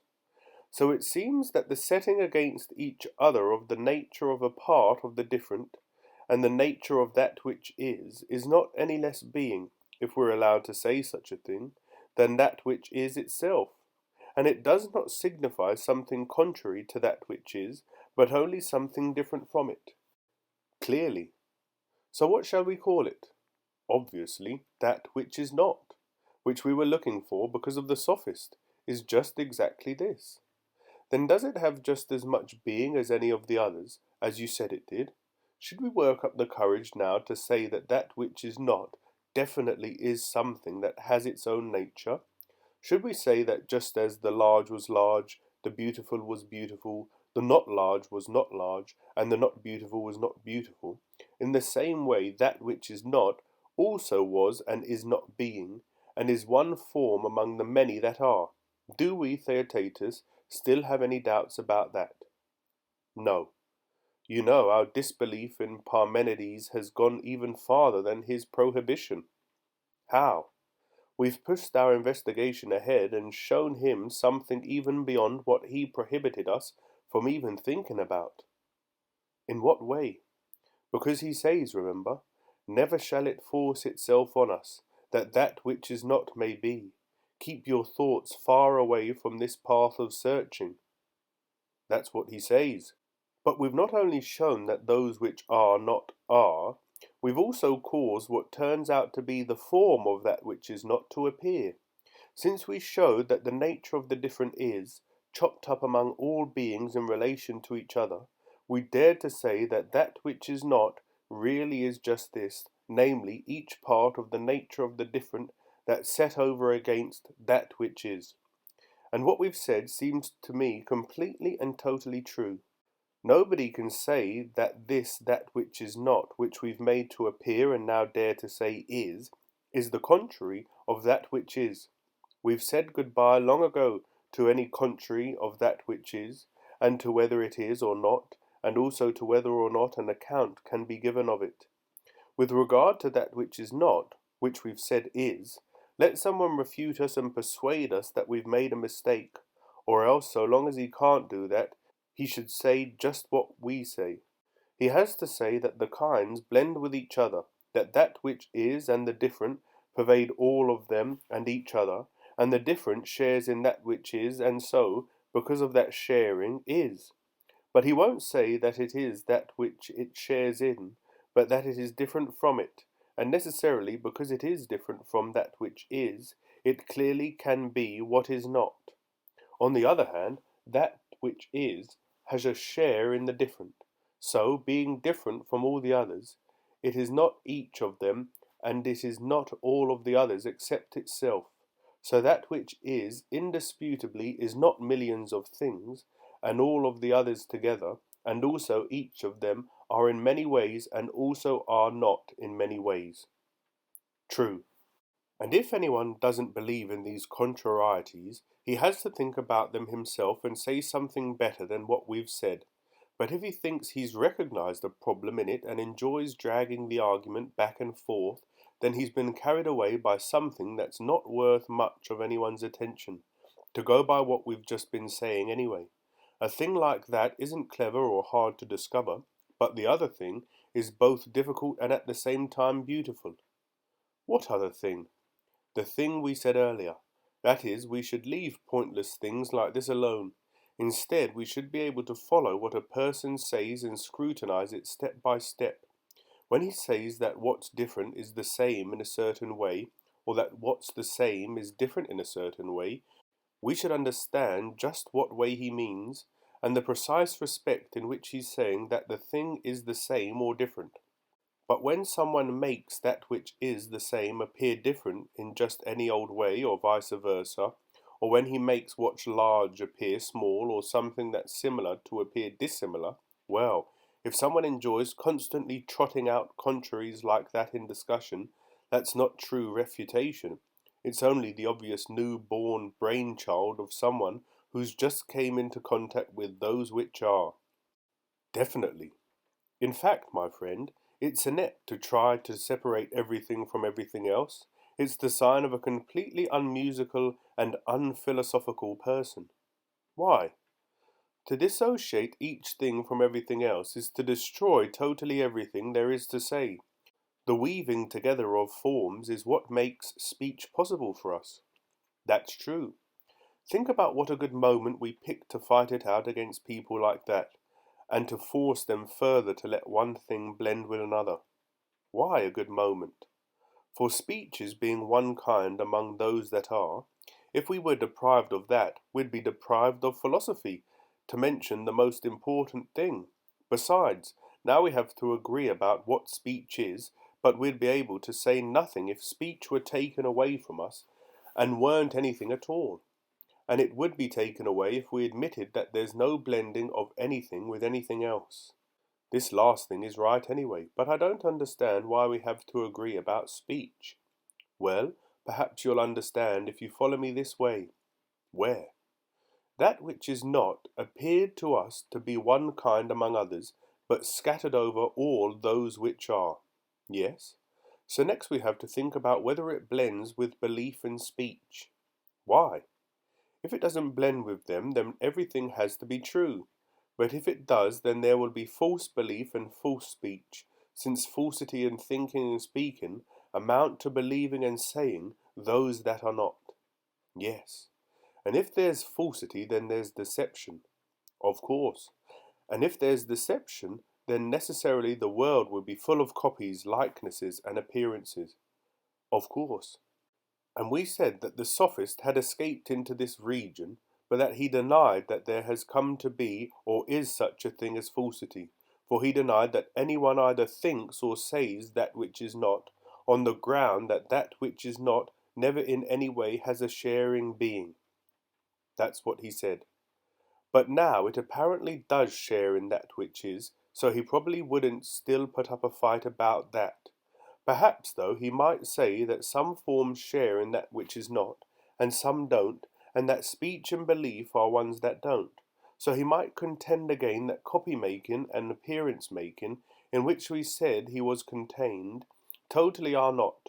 His ground would be that belief and speech don't associate with that which is not, and that without this association, falsity totally is not. That's why we have to search around for speech, belief, and appearance, and first discover what they are, so that when they appear we see their association with that which is not clearly. Then, when we've seen that clearly, we can show that falsity is, and when we've shown that we can tie the sophist up in it, if we can keep hold of him, or else we'll let him go and look for him in another kind. What you said at the start seems absolutely true. The sophist is a hard kind to hunt down. He seems to have a whole supply of roadblocks, and whenever he throws one down in our way, we have to fight through it before we can get to him. But now, when we've barely gotten through the one about how that which is not, he's thrown another one down, and we have to show that falsity is present in both speech and belief. And next, it seems there will be another and another after that. A limit, it seems, never appears. Even if you can only make a little progress, Theaetetus, you should cheer up. If you give up in this situation, what will you do some other time when you don't get anywhere or even are pushed back? A person like that would hardly capture a city, as the saying goes. But since we've done what you just said, my friend, the largest wall may already have been captured, and the rest of them may be lower and easier. Fine. Then let's take up speech and belief, as we said just now. That way we can calculate whether that which is not comes into contact with them, or whether they're both totally true and neither one is ever false. All right. Come on then. Let's think about names again, the same way as we spoke about forms and letters of the alphabet. What we're looking for seems to lie in that direction. What kind of question about them do we have to answer? Whether they all fit with each other, or none of them do, or some of them will and some of them won't. Anyway, it's clear that some will and some won't. Maybe you mean something like this. Names that indicate something, when you say them one after the other, fit together. And names that don't signify anything when you put them in a row don't fit. What do you mean? The same thing I thought you were assuming when you agreed with me just now, since there are two ways to use your voice to indicate something about being. What are they? One kind is called names, and the other is called verbs. Tell me what each of them is. A verb is the sort of indication that's applied to an action. Yes. And a name is the kind of spoken sign that's applied to things that perform the actions. Definitely. So no speech is formed just from the names spoken in a row, and also not from verbs that are spoken without names. I didn't understand that. Clearly you were focusing on something else when you agreed with me just now. What I meant was simply this. Things don't form speech if they're said in a row like this. Like what? For example, walks, runs, sleeps, and other verbs that signify actions. Even if somebody said all of them one after the other, that wouldn't be speech. Of course not. Again, if somebody said lion, stag, horse, and whatever names there are of things that perform actions, the series wouldn't make up speech. The sounds he uttered in the first or second way wouldn't indicate either an action or an inaction or the being of something that is or of something that is not until he mixed verbs with nouns. But when he did that, they'd fit together in speech. The simplest and smallest kind of speech, I suppose, would arise from that first weaving of name and verb together. What do you mean? When someone says man learns, would you say that's the shortest and simplest kind of speech? Yes. Since he gives an indication about what is, or comes to be, or has come to be, or is going to be, and he doesn't just name but accomplishes something by weaving verbs with names, that's why we said he speaks and doesn't just name. In fact, this weaving is what we use the word speech for. Right. So some things fit together and some don't. Likewise, some vocal signs don't fit together, but the ones that do produce speech. Absolutely. But there's still this small point. What? Whenever there's speech, it has to be about something. It's impossible for it not to be about something. Yes. And speech also has to have some particular quality. Of course. Now let's turn our attention to ourselves. All right? I'll produce some speech by putting a thing together with an action by means of a name and a verb. You have to tell me what it's about. I'll do it as well as I can. Theaetetus sits. That's not a long piece of speech, is it? No, not too long. Your job is to tell what it's about, what it's of. Clearly it's about me, of me. Then what about this one? What one? Theaetetus, to whom I'm now talking, flies.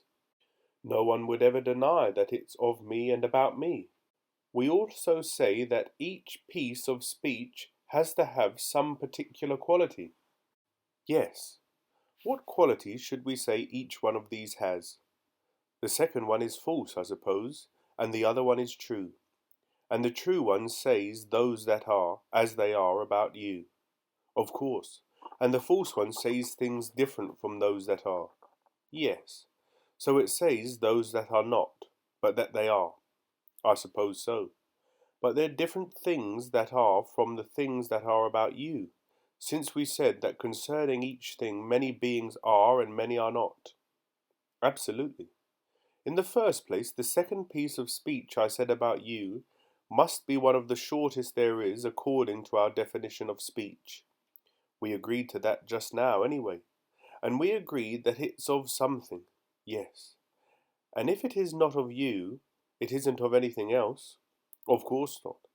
And if it were not of anything, it would not be speech at all, since we showed that it was impossible for speech that is to be speech that is of nothing. Absolutely right.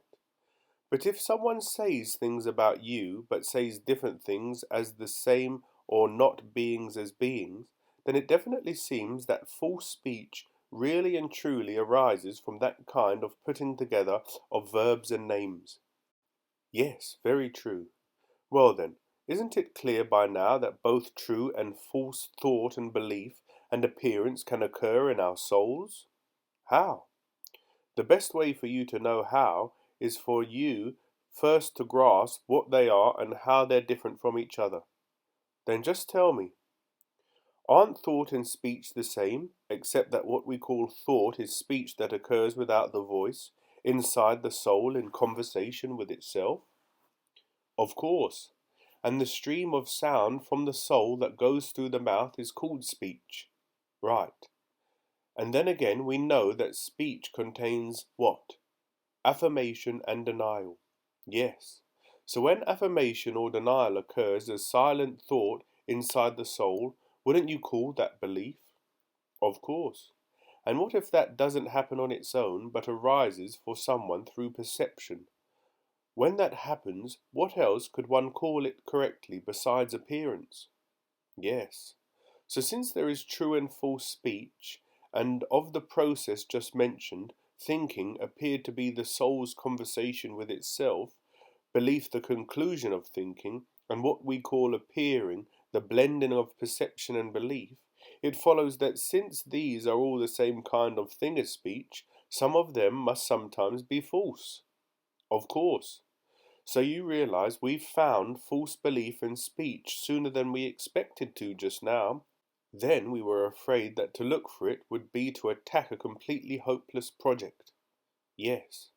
So let's not be discouraged about what's still left. Since these other things have come to light, let's remember the divisions by types that we made earlier. Which ones? We divided copy making into two types, likeness making and appearance making. Yes. And we said we were confused about which one to put the sophist in. Yes. And in our confusion about that, we plunged into even greater bewilderment, when an account emerged that disagreed with everyone, by denying that there are likenesses or copies or appearances at all, on the ground that there isn't ever any falsity in any way anywhere. That's right. But now, since false speech and false belief both appear to be, it's possible for imitations of those that are to be, and for expertise in deception to arise from that state of affairs. Yes. And we agreed before that the sophist does fall under one of the two types we just mentioned. Yes. Then let's try again to take the kind we've posited and cut it in two. Let's go ahead and always follow the right-hand part of what we've cut and hold on to things that the sophist is associated with until we strip away everything that he has in common with other things. Then, when we've left his own peculiar nature, let's display it, especially to ourselves, but also to people to whom this sort of procedure is naturally congenial. All right? Didn't we begin by dividing expertise into productive and acquisitive? Yes. And under the acquisitive part, the sophist appeared in hunting, combat, wholesaling, and types of that sort. Of course. But now, since he's included among experts in imitation, first we obviously have to divide productive experts in two.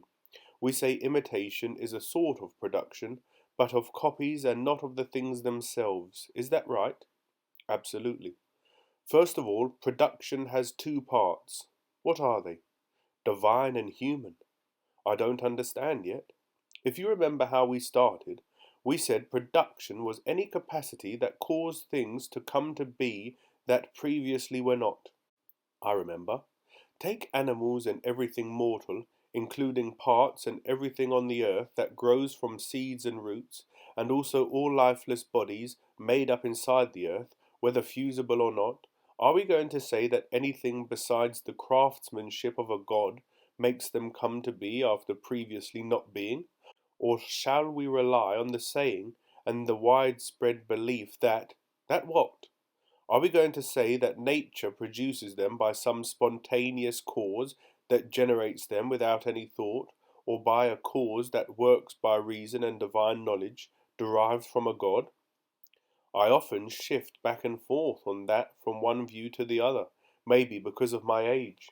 When I'm focusing on you now, and supposing that you think they come to be by the agency of a god, that's what I think too. Fine, Theaetetus. If we thought you were the kind of person who might believe something different in the future, we'd try to use some cogent, persuasive argument to make you agree. But since I know what your nature is, and I know, too, that even without arguments from us, it will tend in the direction that it's pulled toward now, I'll let the issue go. It would take too much time. I'll assume divine expertise produces the things that come about by so-called nature, and that human expertise produces the things that humans compound those things into. According to this account, there are two kinds of production, human and divine. Right. Since there are two of them, cut each of them in two again. How? It's as if you already cut production all the way along its width, and now you'll cut it along its length. All right. That way, there are four parts of it altogether, two human ones related to us, and two divine ones related to the gods. Yes. Then if we take the division we made the first way, one part of each of those parts is the production of originals. Just about the best thing to call the two parts that are left might be copy-making. That way, production is divided in two again. Tell me again how each of them is divided. We know that we human beings and the other living things, and also fire, water, and things like that which natural things come from, are each generated and produced by God. Is that right? Yes. And there are copies of each of these things as opposed to the things themselves that also come about by divine workmanship. What kind of things? Things in dreams and appearances that arise by themselves during the day, their shadows when darkness appears in firelight, and their reflection when a thing's own light and the light of something else come together around bright, smooth surfaces and produce an appearance that looks the reverse of the way the thing looks from straight ahead. Yes, those are two products of divine production, the things themselves and the copies corresponding to each one. And what about human expertise? We say house building makes a house itself and drawing makes a different one, like a human dream made for people who are awake. Of course. And just the same way in other cases too. There are pairs of products of human production. That is, the thing itself, we say, and the copy. Now I understand better, and I take it that there are two kinds of double production, divine and human, in each division. One kind produces things themselves, and the other kind produces things similar to them. Let's recall that one part of copy making is likeness making. The other kind was going to be appearance making if falsity appeared to be truly falsity, and by nature one of those that are. Yes, it was. But falsity did turn out that way, so are we going to count likeness making and appearance making as indisputably two forms? Yes. Then let's divide appearance making in two again. How? Into one sort that's done with tools, and one that uses one's own self as the tool of the person making the appearance. What do you mean? When somebody uses his own body or voice to make something similar to your body or voice, I think the best thing to call this part of appearance making is imitating.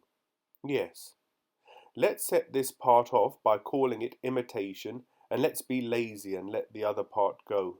We'll leave it to someone else to bring it together into a unit and give it a suitable name. All right, let's take the one and let the other go. But the right thing, Theaetetus, is still to take imitation to have two parts. Think about why. Tell me. Some imitators know what they're imitating and some don't. And what division is more important than the one between ignorance and knowledge? None. Wasn't the imitation that we just mentioned the kind that's associated with knowledge? Someone who knew you and your character might imitate you, mightn't he? Of course. What about the character of justice and all of virtue taken together? Don't many people who are ignorant of it, but have some beliefs about it, try hard to cause what they believe it is to appear to be present in them? And don't they imitate it in their words and actions as much as they can? Very many people do that. And are they all unsuccessful at seeming to be just without being just at all? Or is the opposite true? Yes, the opposite. I think we have to say that this person who doesn't know is a very different imitator from the previous one who does. Yes. Where would you get a suitable name for each of them? Isn't it obviously hard to, just because the people who came before us were thoughtless and lazy about dividing kinds into types, and so they never even tried to divide them? That's why we necessarily lack a good supply of names. Still, even though it sounds daring, let's distinguish them by calling imitation accompanied by belief, belief mimicry, and imitation accompanied by knowledge, informed mimicry. All right? Then we need to use the former term, since the sophist isn't one of the people who know, but is one of the people who imitate. He certainly is. Let's examine the belief mimic the way people examine iron, to see whether it's sound or has a crack in it. All right? Well, it has a big one. One sort of belief mimic is foolish and thinks he knows the things he only has beliefs about. The other sort has been around a lot of discussions, and so by temperament he's suspicious and fearful that he doesn't know the things that he pretends in front of others to know. There definitely are both types that you've mentioned.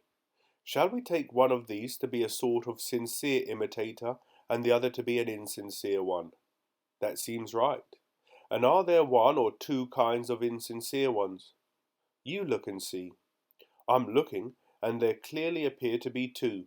I see that one sort can maintain his insincerity in long speeches to a crowd, and the other uses short speeches in private conversation to force the person talking with him to contradict himself. You're absolutely right. How shall we show up the long-winded sort, as a statesman or as a demagogue? A demagogue. And what shall we call the other one? Wise or a sophist? We can't call him wise, since we took him not to know anything. But since he imitates the wise man, he'll obviously have a name derived from the wise man's name. And now at last I see that we have to call him the person who is really and truly a sophist. Shall we weave his name together from start to finish and tie it up the way we did before? Of course. Imitation of the contrary speech producing, insincere and unknowing sort, of the appearance-making kind of copy-making, the word-juggling part of production that's marked off as human and not divine. Anyone who says the Sophist is of this blood and family will be saying, it seems, the complete truth. Absolutely.